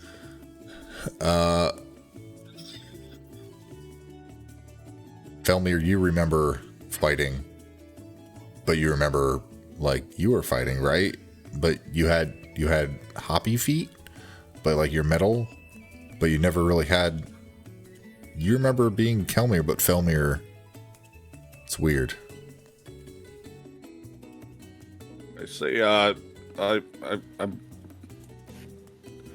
I say, I'm pretty sure I was down there. Now there's two you of are me friends? for some reason. Hearing that, Riley will get a confused look on his face, like, he won't really say anything. He'll just like kind of like be muttering like to himself. Out of curiosity, the smaller of the figures in the box, Okay. are they also fairy, elf, or like, would I be able to determine what their race is? Like, are they Feyborn? Felmir? Or the new creature that you just, Nameless's No, character? the,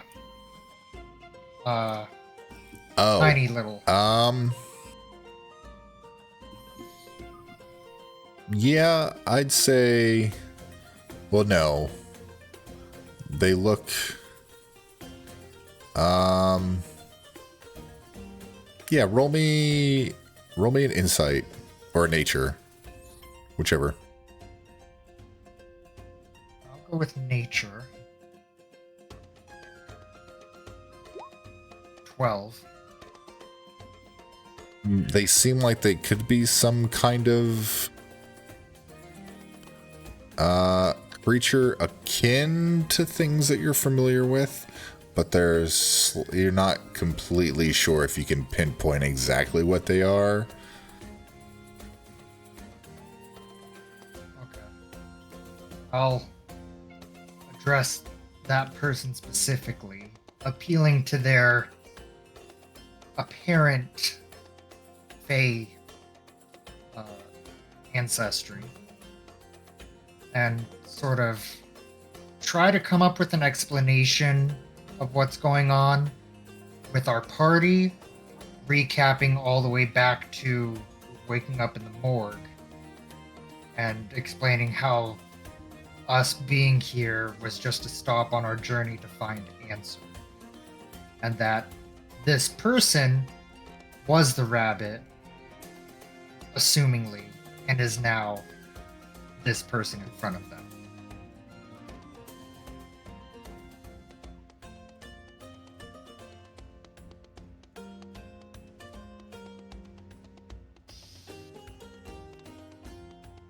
At advantage, okay. I'm gonna roll this 12. 11. So, an 11. I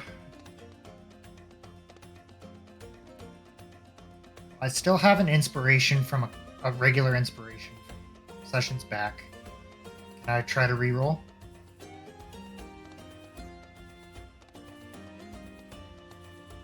Really want to see this happen.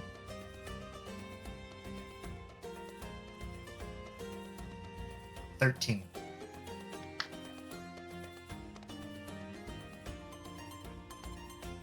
$13 is better.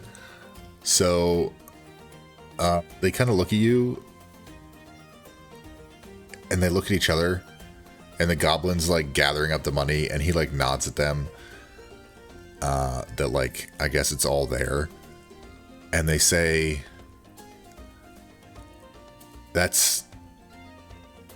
I've never heard of that before, but do me a favor.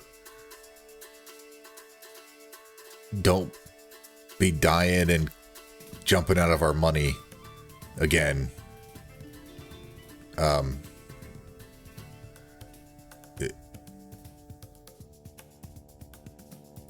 They're letting you off, but they don't know what to say. They've never seen it before. They're a little curious. You can kind of tell their faces. They kind of look at each other. And a few other denizens are kind of like listening in a little bit about what's going on. About what you're saying. Can I tell which of these three is kind of in charge? Do two of them look to the other one? No. They seem to kind of all look at each other. They kind of make, yeah, no, there's just no one that's really head in charge. It's the three of them. Okay.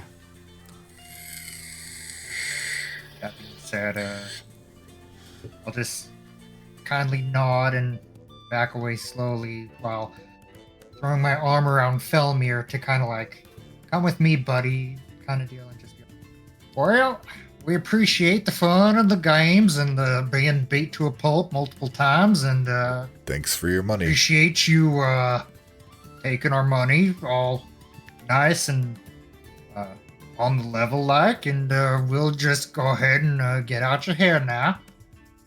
Not cause any more issues, and I'll kind of point to Ryu and just be like, come on, let's go, get out of here. Okay. I'll bow deeply and say, I'll head I out. once again apologize.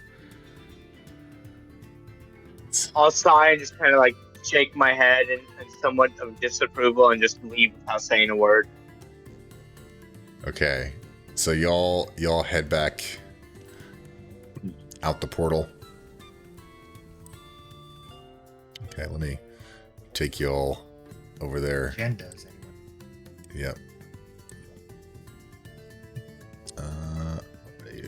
2. Okay. As you guys head around outside the portal, are y'all going to bed? What are y'all doing? Everyone's kind of Yeah, I'm gonna okay. get the hay. Jen's going to bed for sure. Okay. I'm gonna walk up to Beatrice. I'm gonna tell the party that all the rooms are paid for, and then I'm gonna walk around to Beatrice really quick. Yes. I'm gonna ask if there's like foot lockers or anything. Yes, at the end of the beds there are foot lockers. You provide your own lock. We don't want ours. We're tired of getting ours smashed, to be honest. People keep forgetting the keys. How'd y'all fare? Did y'all do some gambling and stuff? Did y'all win? It was Akra is a quite tough entertaining. opponent. In line with her It discussion was. earlier, I'll tell her it was quite entertaining. Okay, well, if you're looking for a little more entertainment, I don't know how far y'all are thinking about traveling, but it looks like your friend there might, and she kind of gestures toward Ias. He doesn't look like he has a scratch on him. So if he fought tonight, good for him. But he looks like one that can, and she kind of looks at the rest of your... she like double takes at a couple of you. I don't recognize them, but I guess they got in without me noticing. Here. And she hands you a piece of ticket and says, if you're heading out to the Outlands and you like a bit of fighting, head on over to Glorium. Okay. It I'll is go ahead and pocket the note. Yep, it's a ticket. If y'all can see it, hopefully y'all can see it now. Yeah. Yeah, Oh, I see it. it's a ticket for Glorium Knights, for Glorium Fighting Pits participant. Let me go over here so I can show what's going on. Glorium Knights. It's a little ticket for admit 1 for y'all to. It's over in Glorium in the Outlands. They have fights, big arena matches. If you're interested, this will get you in. Okay. I mean, hopefully we don't go against the champion right off the bat. I'll go ahead and leave a gold on the counter as I pocket that ticket. Okay, I'll show the party once we get to our rooms. appreciate it. All right, so y'all retire to your room. You head upstairs. There's a bunch of drunkards passed out, but there's a handful of beds in like the back corner that are vacant. The floor nearby slightly smells of piss, so you think people might have... That's kind of why the beds are free. But the bed seemed clean enough, but has a little acrid tinge nearby. So y'all are in there pretty much. You have that corner like to yourselves. You can tell if there's anything y'all would like to discuss before you head to sleep. I'd like to talk to our I'll guide. look at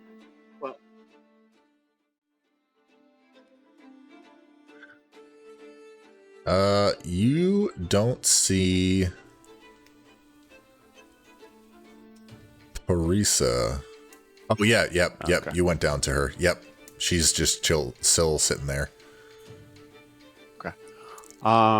Hey, what's up, I'm friend? just gonna kind of ask what our plans are, where we're gonna meet in the morning, where we're supposed to be going from here. Well, I'll be here bright and early outside having some breakfast here, and then from here y'all wanted to go to the intellectual. You wanted to go intellectual excellence hall of excellence intellect. And she's kind of like slurring her words, so she's been drinking a bit. Yeah, we'll get you there. We might go through some portals. We might walk along and see a few sights. But we'll intellect the books and stuff. We'll tomorrow. Yep.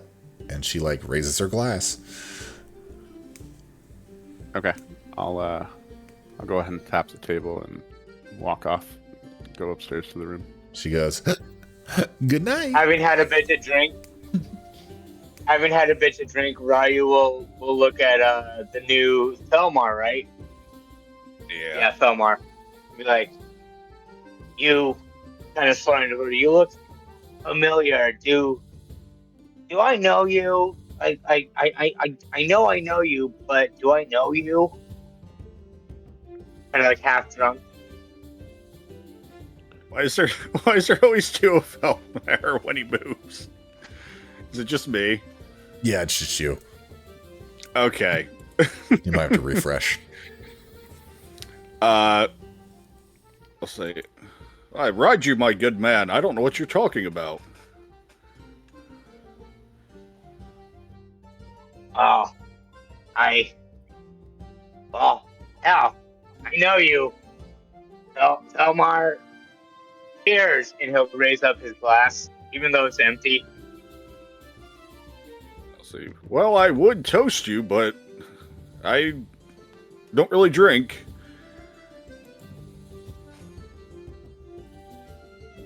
Ryu, still being kind of drunk, like, oh, well, more for me, and he'll go to drink an empty glass, and he'll go through the motions of having drank in it, even though there's nothing in it. Like, all right, I should probably get to bed, and he'll stumble to the room. Nice. Is anyone? Go ahead. Once we get upstairs, I'll give Janaris his potion. Can I take one more look at that tonight? Potion. So, funny enough, you are no longer holding that. It seems to have. Did Janaris die? Oh, no, it was Kelmore. It was Kelmore. Yeah, so you right, reached you're right. for it, but it no longer's there. Okay. Well, in that case, sorry, I misunderstood who gave it to me. I'll give Janaris his sword back. Nice. I'll take it and thank him.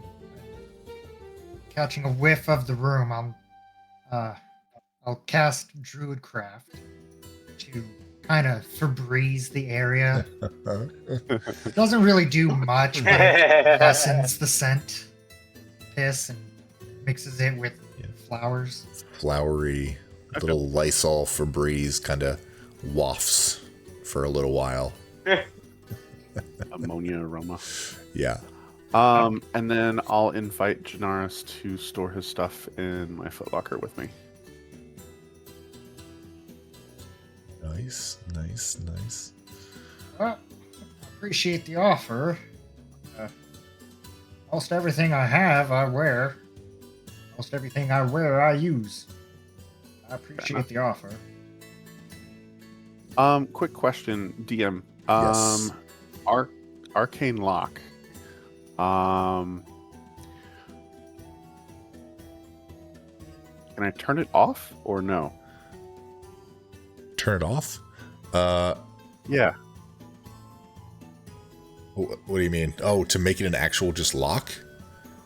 Or it's a spell. It's a magical spell. It requires knock to deactivate that. Until dispelled. Can't be unlocked by any non-magical means. Any creature, any Yeah, so you'd be able to spell it whenever you want. You can set a password within 5 feet, unlocks it for 1 minute. But yeah, you can dispel it whenever you want. Okay. I'll go ahead and, knowing that it's not going to stay locked and need dispelled, I'll go ahead and lock my footlocker. Okay.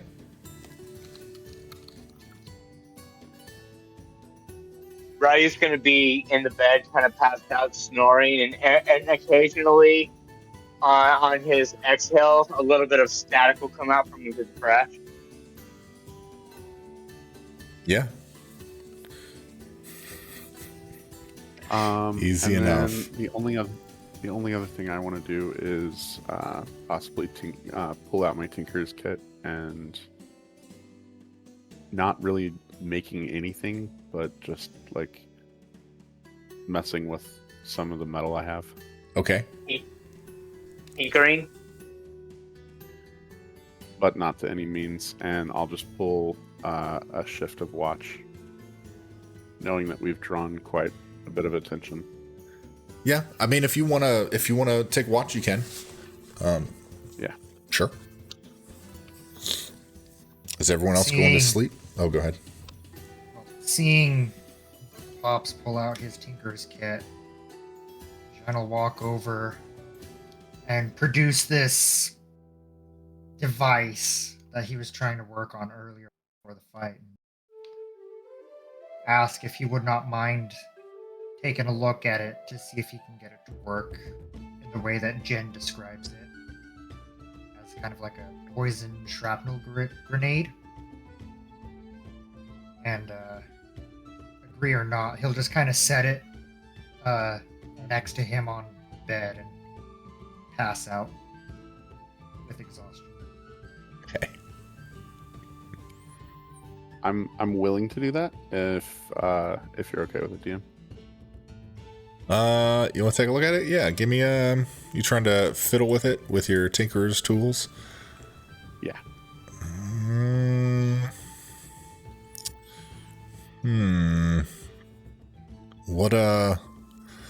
What modifier would you use your tools with? So just be. You know what? Give me a wisdom check. I think sleight of hand. Wisdom, all right. Yeah, that makes Wisdom. Yeah, just give me a wisdom check. 9. Because you're really looking at it. It's not gonna get you there. You're kind of like looking at it, and it's taking you a little bit to try to figure out even what it is, because he really didn't say anything about it. You saw what he was doing earlier, but I don't think he mentioned anything to you about it, or what it was. So you're still trying to suss out what it actually is supposed to be, what he's trying to do. You recognize the poison inside and like a bit of rope quirked in.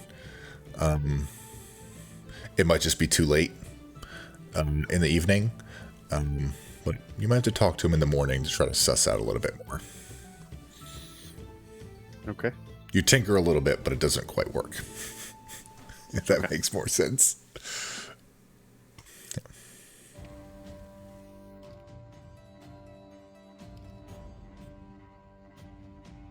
Okay. I'll pull my watch shift, and then I'll pass.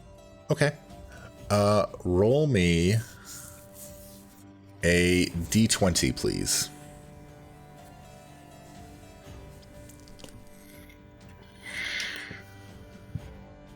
19. Okay. Throughout your shift, you notice people coming and going, standing up, going downstairs to piss, stepping offside the bed to piss. Some people coming in later to rack out. A lot of coughing, some stirring here and there. But no one really comes over in your guys' direction or anything. Okay.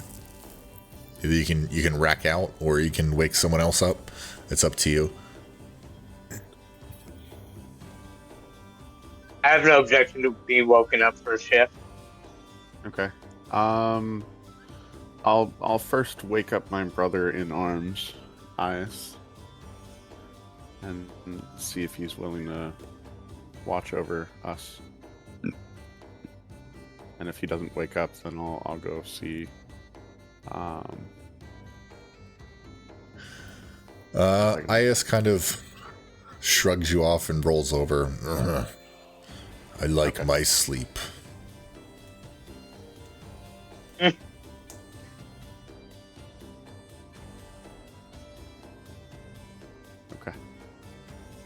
So you're trying to wake up Ryu? Or Ryu? Yeah, I'll go bump into his bed as I walk past. Okay. Kind of sleeping. You on that, Ryu will kind of like jolt awake a little bit, like look around, like wait, what, huh, what? Kind of waiting for further input, because as far as he knows, you just bumped into his bed and he's just waking up. Yeah. I'm about to knock out, but I feel like we drew a lot of attention today. Say no more, my friend. And Ryu will kind of shake himself awake a little bit, slap his cheeks a bit, and get up and start watching. Okay. Roll me a d20, please. All right.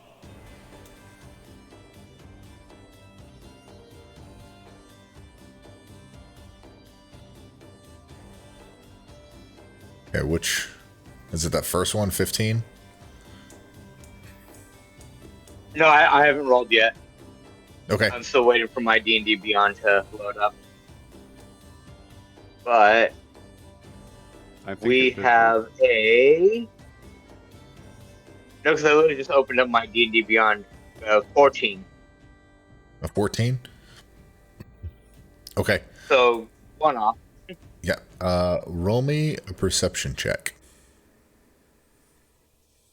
All right.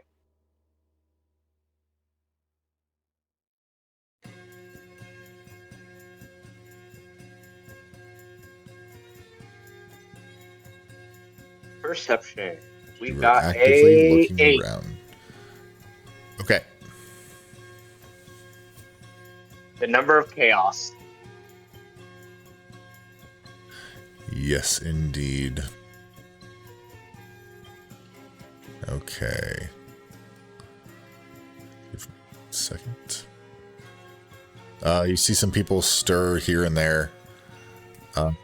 You start to doze a little bit. But something kind of stirs you awake. You're not sure, you just catch yourself waking back up. You see a couple people just like milling about, walking, like waking up, going out the door and everything.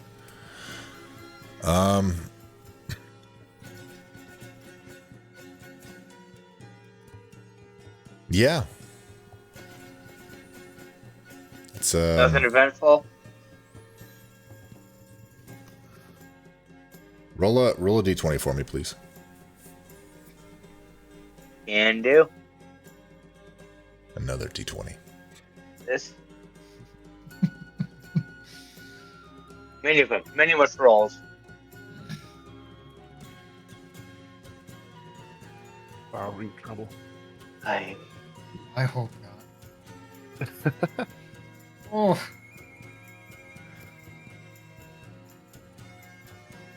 Nat 1.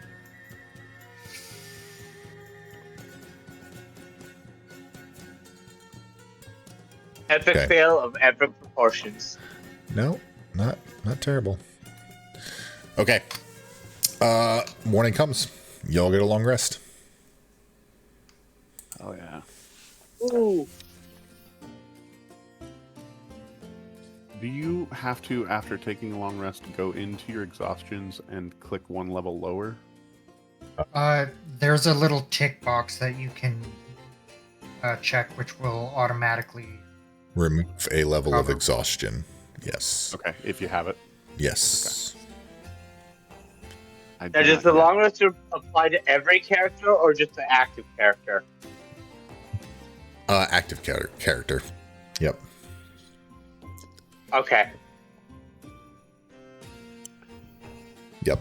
Because your other ones are dead, or disappeared, I'm or done. gone somewhere, or haven't been here Gotcha. yet. We'll figure that out when it comes around. Non-existent Yep. right now. Yep. Cross that bridge when we come to it. All We'll right. burn that bridge when we get there. Yep. Easy enough. All right. So you all wake up. A lot of people are still kind of snoozing, and light is streaming in the windows. It's probably like early morning ish.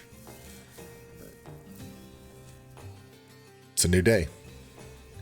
'Tis a new day. The party is just waking up from a long rest after being brutalized by Akra, the champion of the bottle and jug, Cyclops champion of the bottle and jug. 2 players kind of died, or 2 characters died, player characters, and 2 new ones took their spot. Felmir and Ryu took the place of Kelmir and Katse. And the party's just cool with it. It's happening. They're moving on. They're going.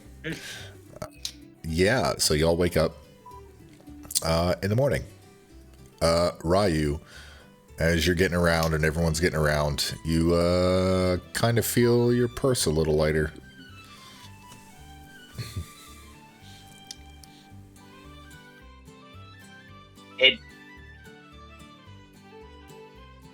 I hate drunk spending. I need to quit drinking so much. He just writes it off as he spent too much while drinking. Got it. I have removed money from your money sack. Just a few Sounds good. things. New morning, new you guys. Well, in a manner of speaking, a few of you have regained or removed a level of exhaustion from a few of you, if that makes sense. And you're all healed up, relatively speaking. So the day is yours. What are y'all doing?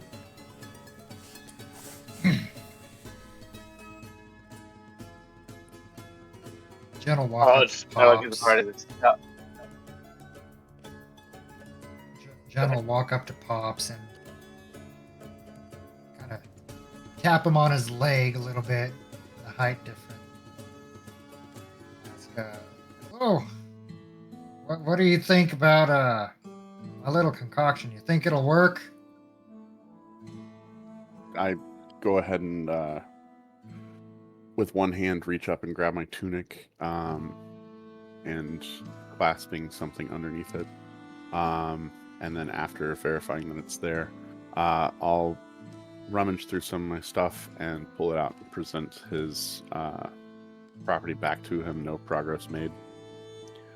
Tell him that it's an interesting thought and I'd love to talk more about it. But I wasn't able to make any progress. Beat yourself up over it. It's a wild idea anyway. And I'll kind of pocket it back in the bag. I'm gonna also go up to Pops. I'll say, "Well, good sir, how How'd you make out on that potion? I think it was ruled that I don't have it because it went with Calmir's inventory. Yep. Well, yeah, I wouldn't know. Well, wait, would my character know? Because technically, he would know. Would he know I gave it to him, even though? Yeah, but that was someone else. But that might have been you. So I'm not sure. Yeah. It was a fever dream. Yeah, you think you gave it to him, but you You didn't. think you did? But maybe that was, yeah. It's odd. You have all the memories. Having you in front of me, though, I assess you with admiration and intrigue. Kind of leaning in a little bit closer than maybe socially acceptable. And just admiring your makeup. I see. Good sir, do you like what you see? I'll kind of lean back. Surprise. I'm a bit of a tinkerer myself, so I'm just intrigued on how everything's put together. Pops, roll for romance. Fade to black. Good morning and fade to black. Yeah.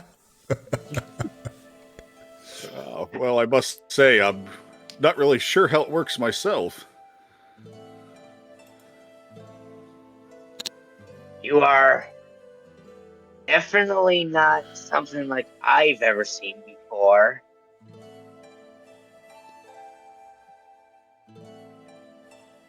Jen will kind of walk up and tap on you, like your shoulder or your chest or something. When he does that, is it like a muffled tink tink tink, or is it like soft and fleshy? Nah, you'll hear her tink.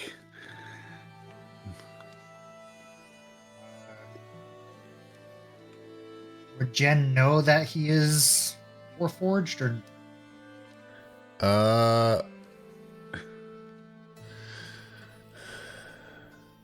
that he mostly spent time around the Sylvan Forest?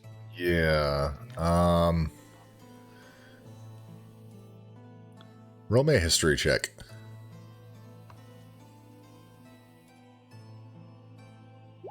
It's a 12. Doesn't seem to be Warforged. I'll kind of look him up and down. He is a metal creature, just not what you've heard, or you can't really pinpoint if you've seen or if you heard about Warforged, but this concoction is similar-ish, but not a Warforged. Say when you knock on his chest, you'll hear what sounds like a screw coming loose and then just kind of pinging around in him as it falls down. Oh, look what you did. Well, Ronnie will look Omar up and down and just like study him. Like, I feel that somebody could benefit for your kind. Don't know who.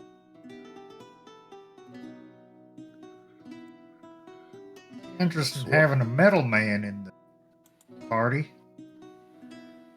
I do say I'm in as good a shape as I ever remember being. Well, You don't remember nothing. being What do you mean it's good to have a medal? too much. Your memories about yourself is pretty fuzzy. You have basically what Kelmir knew rattling around in there. Well, but you also have your when name. Jengar says, So you also have when Jen says it's good to have a. Go ahead. Felmir, you also have like your name, your class, obviously, what you are. It's just anything beyond that. where you came from, your personality traits and stuff, same with your other ones, but your previous incarnations, glitches, you remember that stuff that they knew, and it's all kind of like conflicting itself. It kind of hurts to think about, but it wasn't you. But it was, but you have these memories, but it's not you. Yeah.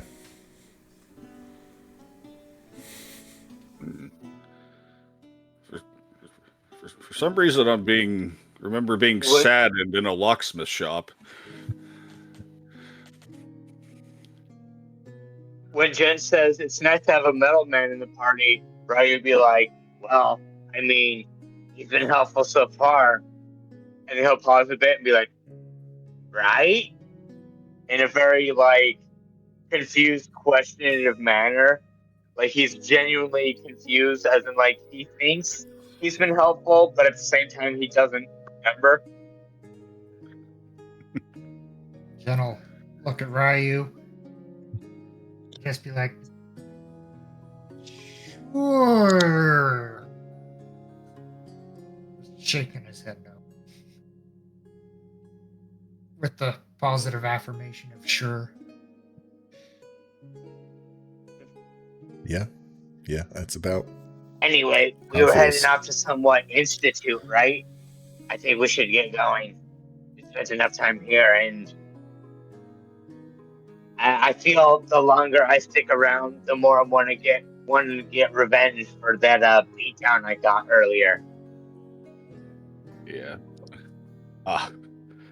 Felmir's gonna look towards Jen. They'll say, I say, that Cyclops was angrier than a June bug in January. Well, definitely had a thorn up his you-know-what.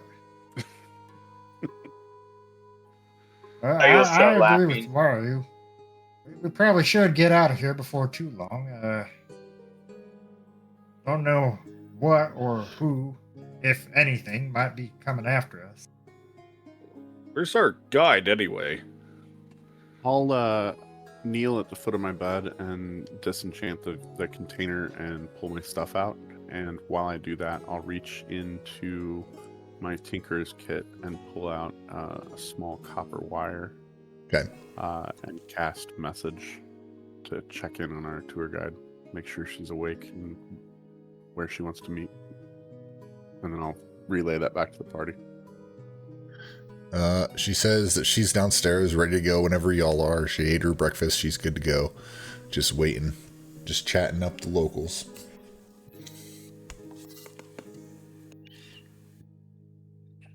Well, let's head out then. Who knows how many more portals that lead to one place and send us to another we're going to have to jump through. Okay. Ryu will get up, stretch, get some packs going on, and then head downstairs. Okay. Y'all do anything before you head out? As we leave, I'll point to Beatrice and say, I'll be back for round 2. And then just walk out. She'll kind of like half kind of wave. All right, stranger.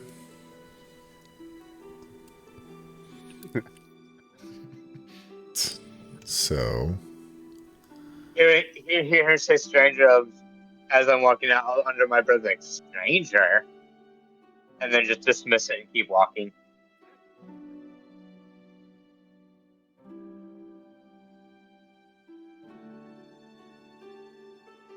Wait a minute. You aren't supposed to be on that one, huh?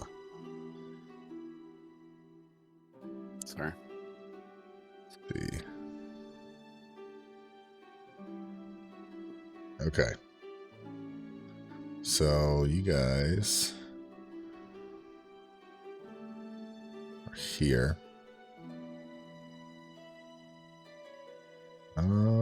Actually, let me get exactly where you guys are. Give me a second. Okay. So that's where you were. You guys are now down the bottom left. The bottle and jug.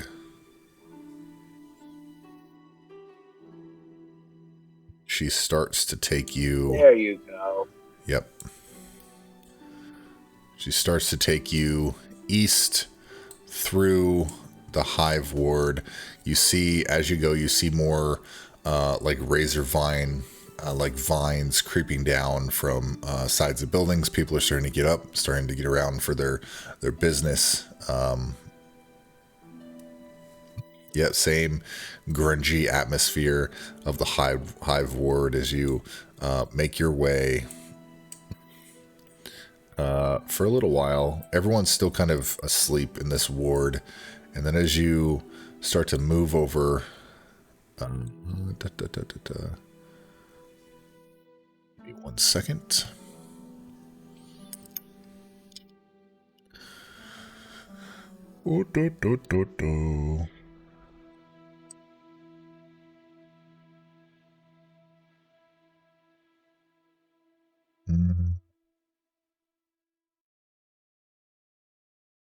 Ah.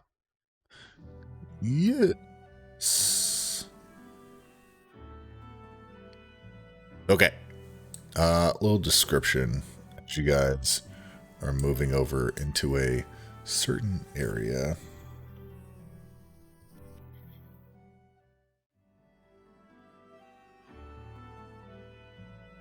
She says, now we are entering the market ward.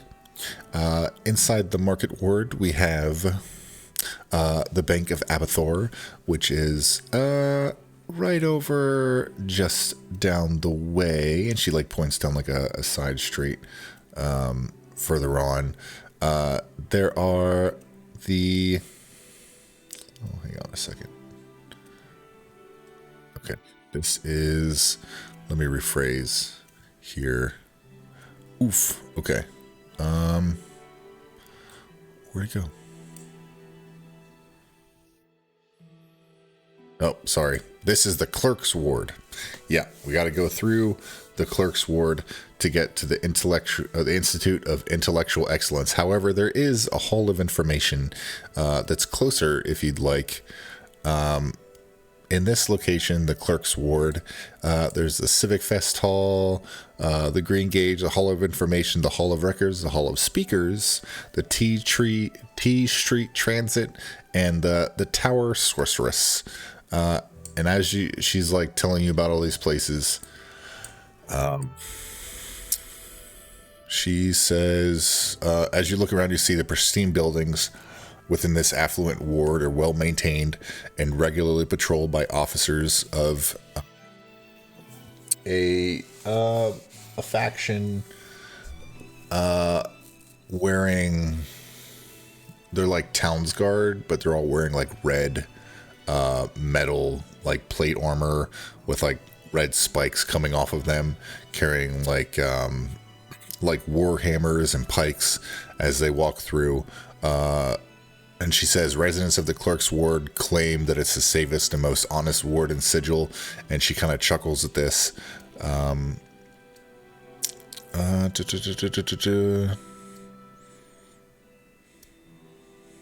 Yeah. Is there anything you guys would like to know about the clerk's ward you want to ask her or anything as you guys continue to make your way through? The token that I have, that I also gave a second copy, I think, to Jen. If not, I gave it to Ias. I'm not sure who. Help me out if you remember.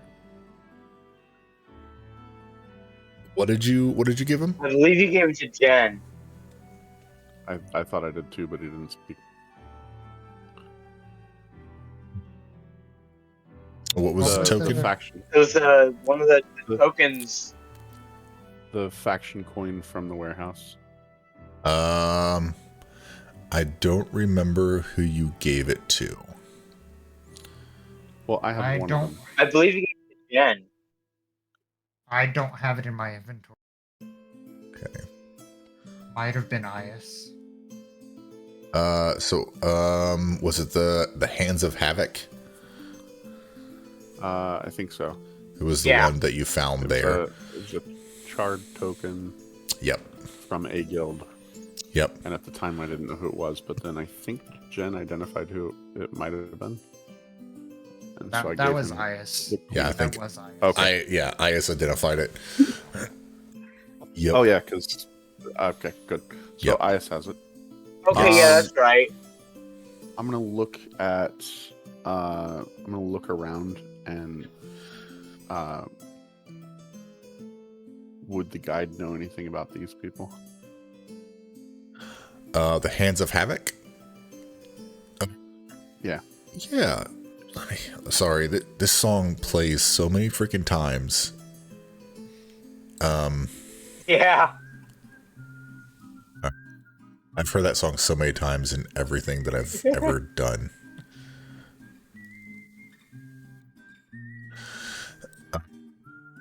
Listen, I'm just seeing your text. My bad. So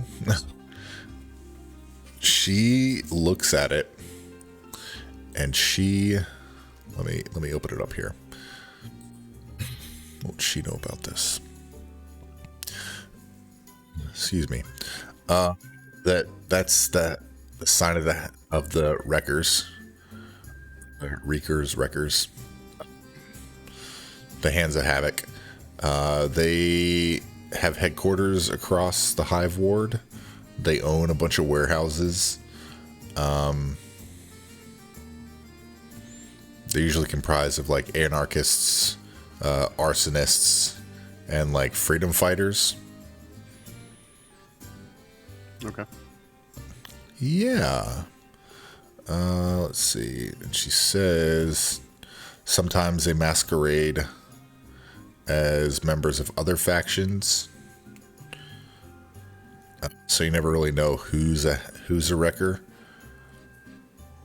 Until you start to fight, and then they enjoy fire. Most of them, anyway. Okay. Hearing Pops bring up that faction, Ryan would be like, "What about that other creep in the mortuary? That one guy." And he'll kind of like, he can't remember the name of the group they were associated with or what he said, but he's like kind of trying to like, get the other party to like remember the faction name. Jen will fill in the blank and say, "You're talking about the Dusters, the guy the Mortician yelled." Yeah, the Dusters. What do you know about them? Uh, I mean, that freak seemed willing to die for their cause. let's see. In fact, he welcomed it. She says, I don't know much about the Dusters. I know a little bit. Never really delved too much into them, but they're known as the Dusters. They're part of the Heralds of Dust. They usually collect corpses. They're super sad people, and a lot of like undead kind of join their ranks.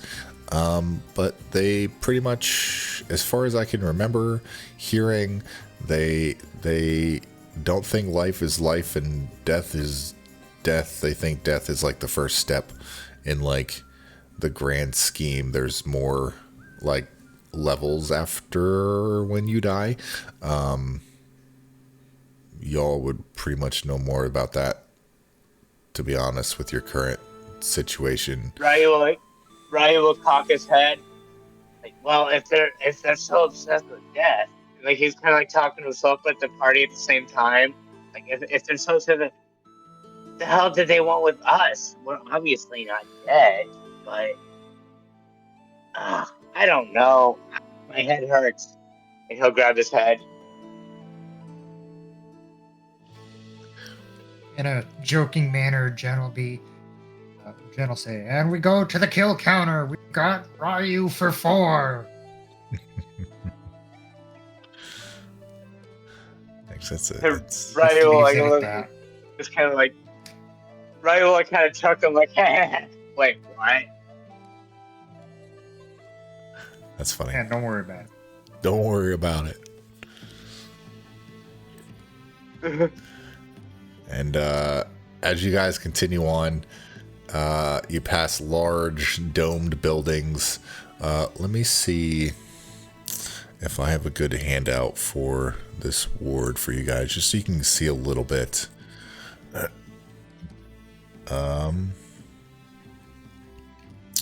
Let's see. Yeah. Okay. Let's see if I can throw it. I'm going to throw it in the Discord later, but I have it actually in. There's two of them. You pass. The first place you passed was this large conical building, and I'm pinging right there. I have a handout for that I could have given you guys. All right, so.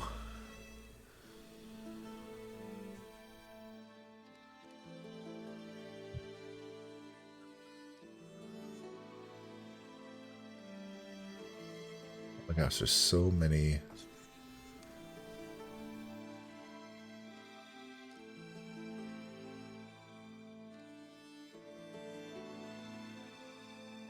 I want you to see this, dang it. Hang on. I had these nearby, but then I kinda.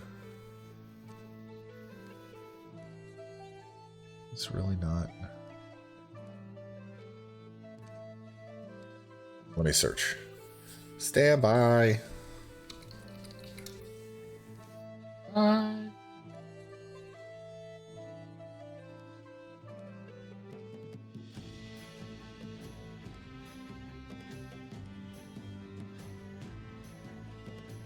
Wow, it does not have the compendium? That's nuts.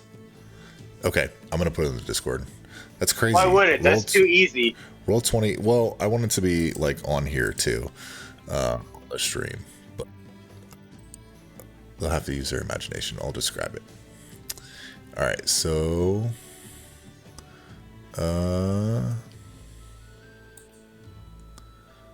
let's see. Where do we have? It was in. Oh, my bad. I posted that other stuff that we were talking about earlier in there. Okay, so the first one that you pass was, she says, this is the Hall of Records. It's got large statues outside. Yeah, that's where they record everything from the past up and some say into the future.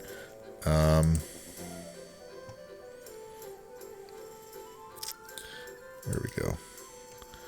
Hearing that, right? You're like, well, if they know everything, then they should have some clue about what the hell is going on with us, right? She says, maybe.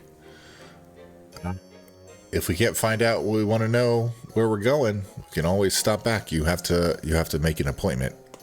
Anywhere in this, in the clerk's ward, you have to make an appointment, unfortunately. Everywhere. And she like rolls her eyes. Yeah. Oh, sorry. What you see there are the two, those are two guards. Those are giants that guard. Yeah. They guard this place. And the next one, if I can pull it up. I know I'm just kind of like throwing stuff at you. Real quick, before you link the next one, what was the name of that place? That was the Hall of Records. Yep. The Hall of Records. In the Clerk's Ward. Market. Clerk's Ward. Clerk's Ward. Yes. I'm so surprised they don't have these in the handout. It should be. That's so crazy. Like they only gave me Turn of Fortune's Wheel. I should have. Anyway, there's other things I gotta do then. Then that means if I can't do that. And then this next one, you pass. You see off in the distance, up here to the north of you, is the Civic Fest Hall.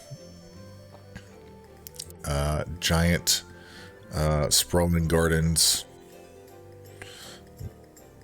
headquarters of faction,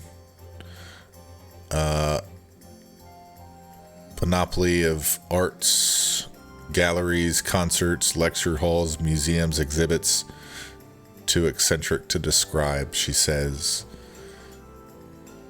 There's a lot of things, and she mentions actually, you know, the Society of Sensation Muse that y'all did the sensory stone with.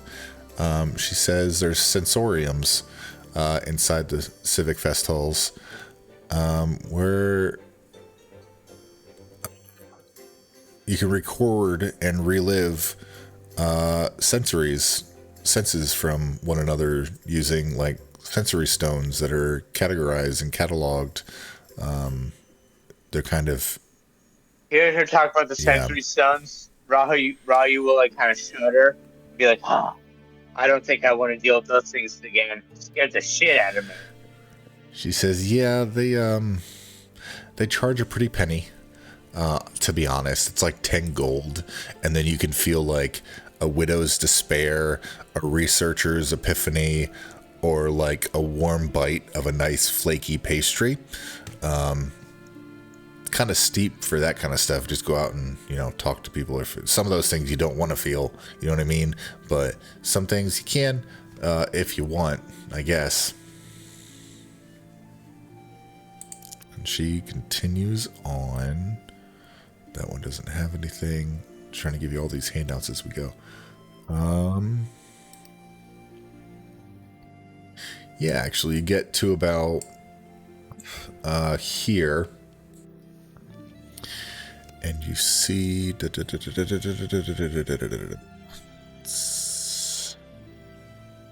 it up. There we go. Okay. You see rows of like benches, right, sitting out just outside the Hall of Speakers. So we'll put you like right here. Rows of benches, and you see 3 platforms with 3 different individuals standing on top, and they're kind of like speaking out to the crowd about things. And let me move you guys over to that map.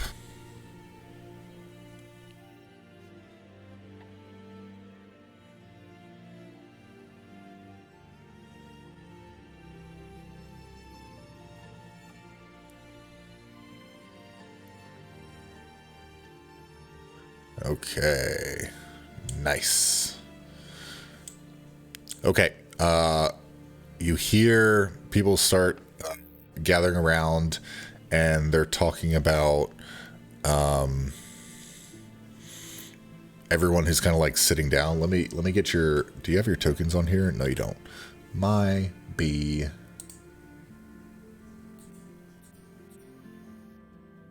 Get your tokens on the map. That is very unprofessional of me. Okay. Dubs is Jen.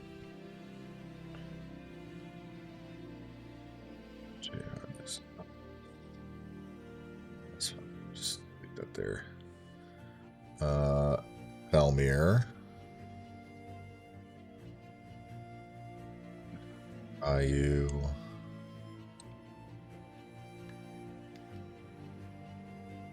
Ops.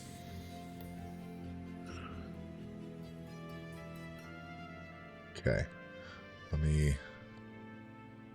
Probably could have just copied you guys from the other place, but, you know, that's a my thing. Okay, and Paris is here too. Okay. You notice intellectuals from 3, it appears 3 different factions, seem to be locked in a debate in this public forum outside the Hall of Speakers. Parisa kind of gestures to you guys and gathers around, and she says, "That one there on the left, is an aether null, part of the Aether, which is a faction. The one in the middle is a bleak cable. He seems to be a void soother. He's a member of the bleak cable. And the other one there on the right seems to be a mattersmith from the mind's eye. Let me give you all more handouts. All the things. I'm giving you everything. Okay. Show to players. Many of them. Pretty much things. All right, so the first one is the Aether Null. Wearing that garb that you see, very kind of regal and in charge of things and emanates power. And then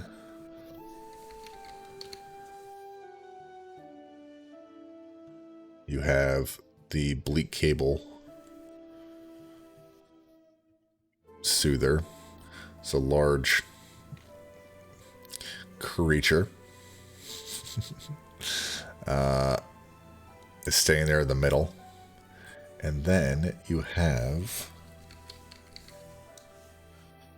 Mind's Eye Mattersmith.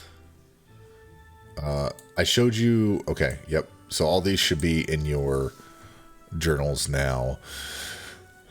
The Mind's Eye Mattersmith. So those are the three that you see in front of you. And there seem to be, she says, they're kind of disputing the legitimacy of gods and the grand scheme of the multiverse. And there's like a crowd watching them if you guys wanted to get closer and hear what they're saying. Hearing her say that, Ryu would just kind of shrug his shoulders and be like, us we have our own beliefs, so whatever they choose to do doesn't... I don't care. I'm definitely... Elmer, move up. Take a seat. Scooch over. Not on that guy, but... Not on that guy. That's funny. Well, I've never really been one to dabble in politicking, so I think I'll pass on this one. Okay. I'll go and stand at the end of the bench that Felmar's sitting in. But I was like, kind of just stand and blankly observe. Okay. So you hear... Pops. Go ahead, Pops. Pops is definitely intrigued. Okay. So the one on the left, the Aether Null, vigorously asserts that the gods are false powers, pointing to their dead husks in the astral sea as evidence that they're unworthy of worship. In response, the bleak cable in the center agrees with the Aether, but goes on to say that nothing has meaning, not even this debate. The multiverse is a cruel existence. And then the one on the right, the Mind's Eye Mattersmith, believes, he says, the gods are real, but that anyone can rise to their level with enough self-mastery and belief in potential. The Aether chimes in and says, look to the astral sea where the corpses of dead gods drift like flotsam. A true divinity could not die. They are not divine, merely powerful frauds. The Mind's Eye retorts back, look not to the gods as rulers, nor as frauds, but as waypoints, guiding light showing us what can be attained. The bleak cable looks to the left, looks to the right, and says, let's say the gods are real. So what? You live, you die. A god's approval won't stop that. You're dust, just like me, just like them. Worship? Hatred? Reverence? It's all the same noise. In the end, we're nothing but specks of thought flickering before the void swallows us whole. The Aether turns to the bleak cable and says, "My dear man, the so-called divine demand worship, yet they bleed like any other. Do you think true gods would beg for prayers to sustain them? No, they're nothing but cosmic tyrants afraid of being forgotten." Then the mind's eye on the right kind of chuckles and says, "Look, your mind, your soul, and your belief, these are the tools of creation. If you believe yourself to be nothing, then nothing you shall remain. But if you dare to believe in your own potential, then the planes themselves will part before you." And the bleak cable kind of raises his hands and like, yeah, okay. And says, "Why argue? Why even seek answers? It won't change the fact that you'll die, that we all will, and the planes will turn unchanged, unfeeling. What say you?" And he like reaches his hand out to the audience to kind of catch your guys' eye, since you guys are newcomers to the conversation. So what do you guys think? Who are y'all siding with? What do y'all think in this debate that they're having? Oh, I don't know. They all speak. They're all. I don't know. They all do have points, but I'm going towards the not the in the middle, the aether. On the left there, the No, one that, or the right? No, the right. Gods the are right. real. That's the matter smith, right? Yep. Anyone We can rise to their level. We can achieve that power. Yes. I'll kind of point out, like, well, they all make sense in their own ways, but I mean, I believe if we really wanted to, we could all ascend to what everybody perceives to be godlike. Can we not all be revered in such a sense? He looks at you. He says, see, as my fine man says, who says you cannot ascend? The gods were once mortals, many of them. You need not beg for scraps from their table when you could build your own. Thank you, my friend. Does anyone else have anything to speak on? I'll raise my hand. Like, but I digress. Should one consider themselves to be a god? One not just live as one should, just live to be? Why hold such a title as a god? There are many questions we have. I mean, and the bleak cable looks and says, see, a flip of a coin to decide what you believe. It's just as meaningless as everything else.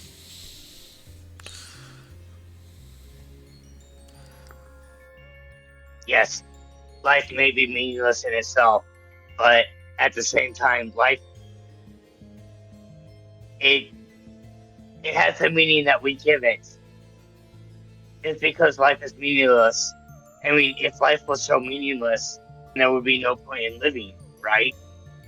And the So if life Aether, was meaningless, why do you live? the Aether pipes up and says, see, even he believes when a king dies, the people move on. When a god dies, its faithful scramble to find another master. Free yourselves, cast off your shackles, and claim your own destiny.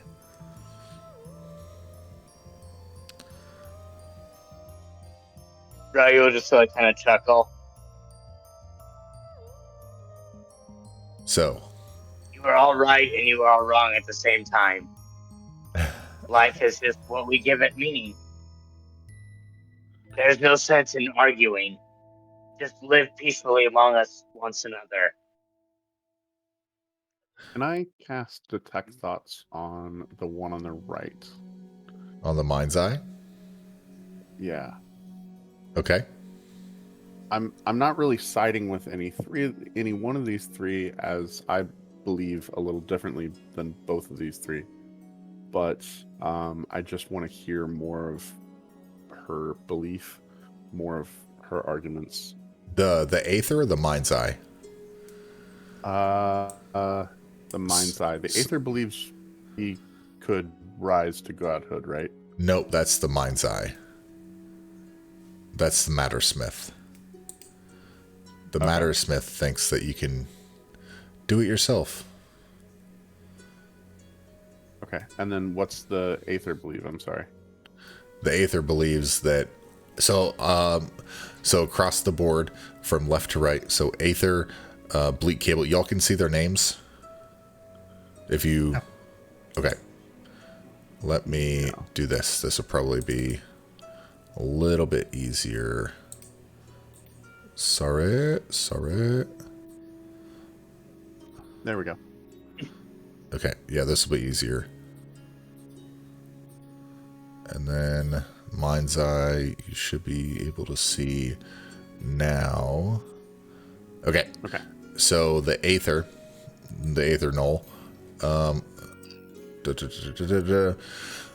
brief of what they argues that the gods are false powers, unworthy of worship, and that mortals could reject their influence. The Bleak Cable in the center agrees with the Aether, but goes on to say that nothing has meaning, not even this debate. The multiverse is a cruel existence. And then the Mind's Eye believes that the gods are real, but anyone can rise to their level with enough self-mastery and belief in potential. So essentially, gods are false, and then nothing matters, and then I could be a god. Is essentially the gist of each of them. Okay, got it. And detecting thoughts, which one are you, the Mind's Eye or the Aether? The Aether. The Aether, okay. She's going over what she's going to say next. She says, God does not give you strength. You do. God does not grant you wisdom. You learn it for yourself. How are these deities anything more than parasites? Leeching belief from those too weak to seek the truth. Yeah, that works. Yep, I'll say that.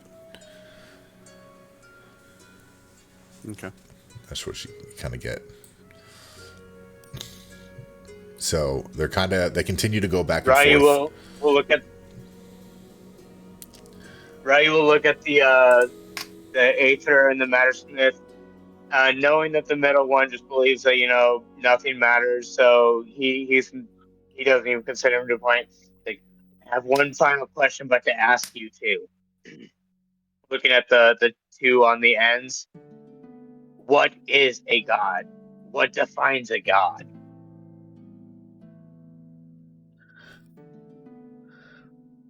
Let's see. They look at you and they kind of say, have you not been listening? The Aether says, have you not been listening? The gods are false powers. They are not worthy of any worship at all. People put them on pedestals. A god doesn't give you strength, you do. A god does not grant you wisdom, you learn it yourself. How are these deities anything more than parasites? And the Mind's Eye says, they say gods are unworthy. They say nothing matters. I say both are wrong. The power of divinity is within all of us. It's only a question of will. It's only a question of will. So as they continue on, they go back and forth. And throughout Ryu the will audience, just kind of shrug and chuckle, like, guess I'm wasting my breath. And he'll just kind of stand silently and continue to watch. the audience goes back and forth, like clapping and like, yeah, they're right, and at like certain different spots, and you can kind of see there's beginning to be a divide between the audience, between all three. So between all y'all, do you guys side with any of their thoughts? Did any of them kind of sway you? And yeah, that could be a thing, or anything. I saw you accepted parts of what all of them had to say, but was not ultimately swayed in any sort of direction. Felmare would agree with the bleak cable. Okay.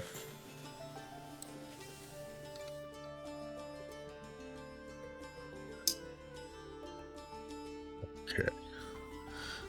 Bleak cable. One. Anyone else want to weigh in on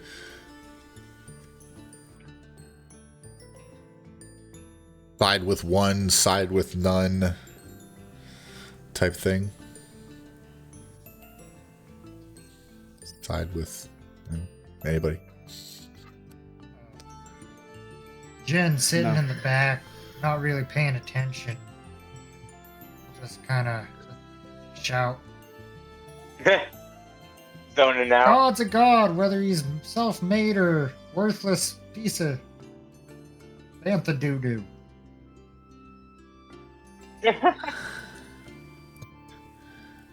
Where's the payload?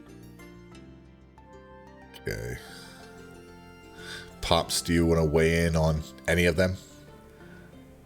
Who's winning the no, argument? I don't feel like any of it resonates with my character Okay. and my character's beliefs, but Okay. I'm not one to interrupt. Gotcha. All right, so we have one for the bleak cable. Jeniaris, what did you say? A god's a god. Doesn't matter if they're self-made or a piece of bantha doo. So, kind of aligning with the mind's eye, Okay. but not in its entirety. And Nerdy, you kind of just went with none of them? Yeah. Okay. Or you All support... of them and none of them at the same Yeah, time. you support two or more arguments. Okay. Mm-hmm. Okay. So as everything kind of winds down,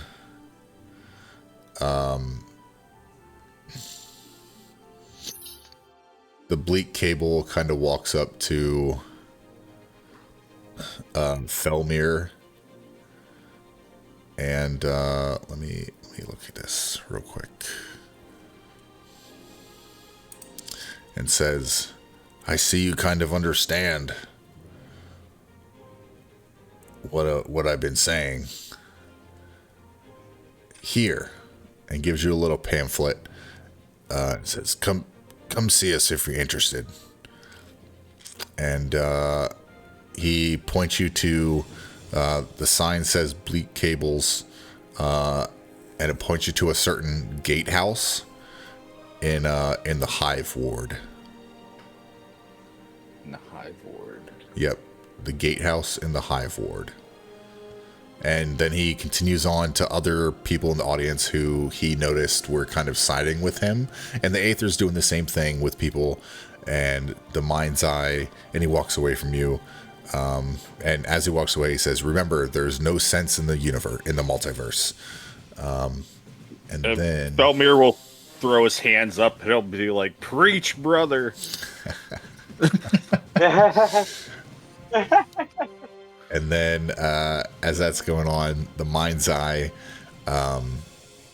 comes over to Jeniaris and says, "I see that you understand the meaning of what it is to be a god here." And he gives you a little pamphlet of a location called the Great Foundry in the Lower Ward. It says, "Come swing by if you're interested. We could use someone like you." And Well, as if I got the time. and he kind of like nods, and as he walks away, he says, seeking godhood," and he keeps like walking. And everyone kind of disperses and like walks away, and Parisa is like standing on her feet, but she kind of like nods back awake. She goes, "Oh, that was something we done here. I don't like this place. It makes me tired." She like yawns. She wasn't having none of it. Well, I'm not having no Dragon more will of kind of it. shake his head like, yeah, that was a little exhausting. Let's go. Yep. You guys continue. Let me move you all back to walking around Sigil.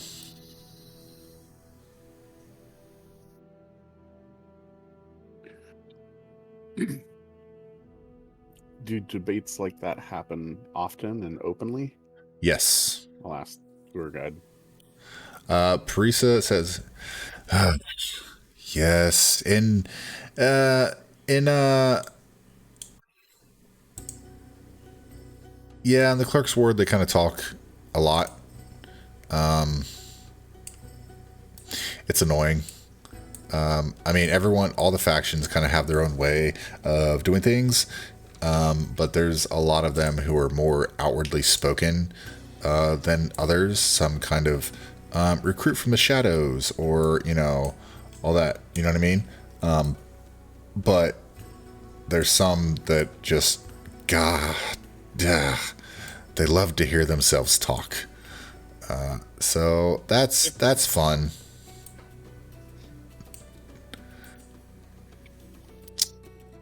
As you guys are walking,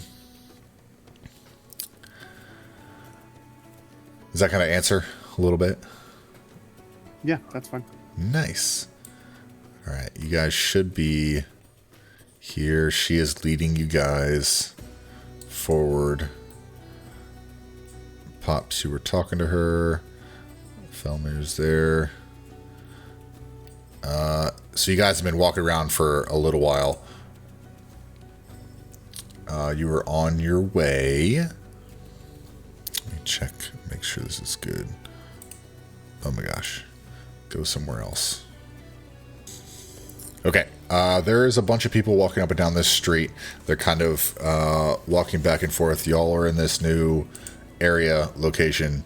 Parisa is kind of explaining to Pops about what just happened and how factions like to recruit different ways, and the clerk's ward is kind of like, ugh, she doesn't really like to go there too often, but she does when she has to, and she's getting paid to do it, so she's taking you through it and telling you about everything. But as you guys are walking, a hush washes over the area, eclipsed by the march of heavy boots. 3 officers of the Harmonium, burly guards in spotless red plate armor, brandish menacing clawed polearms in your direction. Let me put them here. Change layer, map. Excuse me. There is actually a few of them. There's 4 of them. Let me show you what they look like.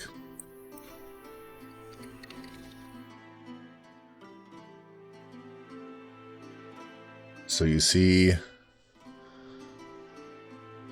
this sucker. It's one of them. That's kind of what they're wearing.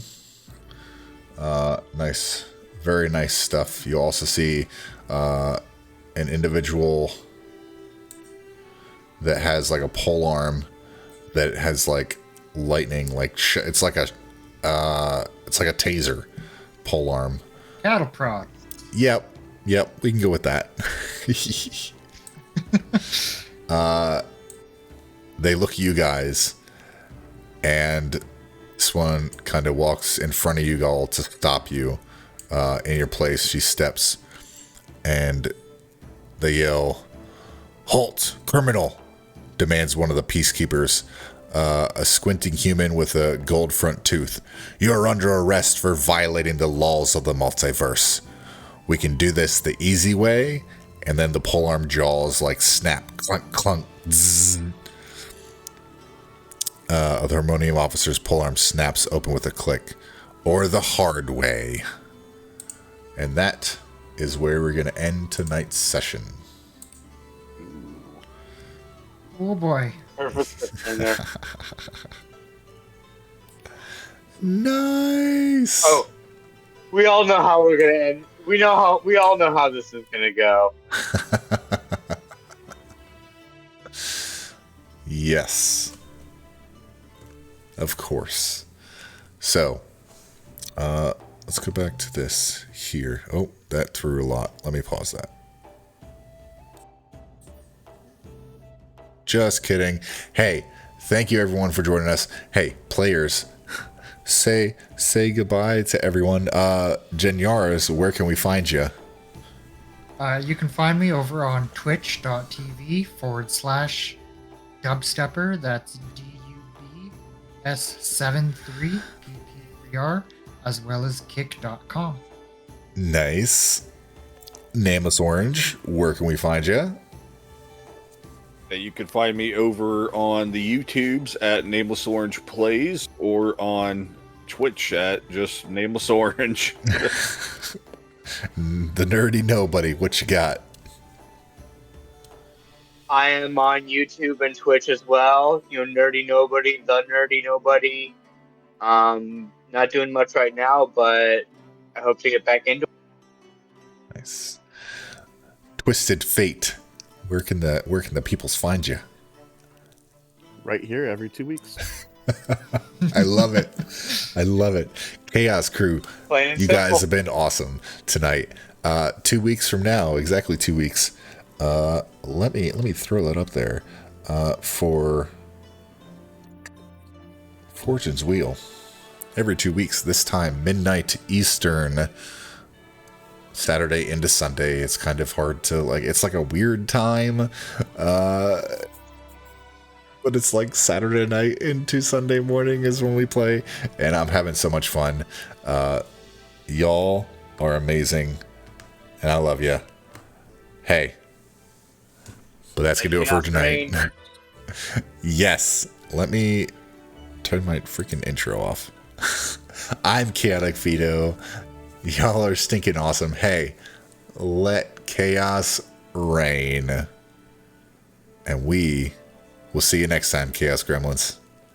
Have a good night. Goodbye. Night, everybody. Night. Night, guys.